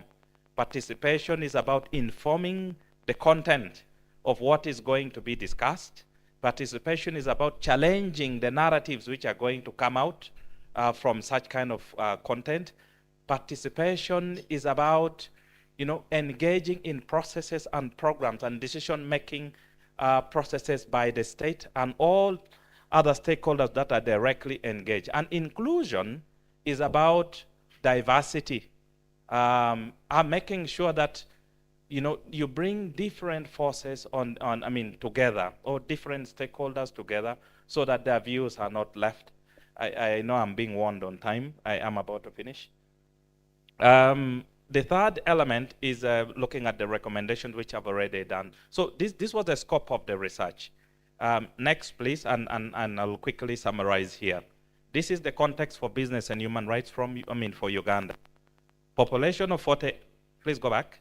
A population of 48 million people, and our current GDP is about $46 billion, and this is where business and human rights is contributing, making sure that that GDP goes up, and if it goes up, strengthening per capita income. That is the average amount of money that is a take-home for people who are in the productive labor, in the productive age of labor, for that is about 14 to 60 years of age. Poverty, the measurement criteria has gone up, and that's why you are seeing about 42.2% of us are poor. And that is when it is measured by $2.15 a day. Honorable, and this is the last on this slide, I want you to have a look at unemployment figures. This data is picked from the labor survey report, the recent one by UBOS. About 12% of those in the productive age category, that's about 1.5 to 2 million, because the total labor force we have between the age of 14 to about 60, we are between 18 million to 23 million. But they are saying, the report is saying that unemployment, those who are not employed in that category, are about 1.5 million. And these are the issues that we are talking about when it comes to doing business responsibly. Okay, next slide, please. We need to be working on, using the action plan to address some of those gaps that the state is confronted. On the part of the state, it is very important to know that the finding, one of the issues which was very significant with the findings from this research is that there is a political commitment to business and human rights by the state. But this commitment is not being used to the advantage of the different stakeholders that are engaged in business and human rights.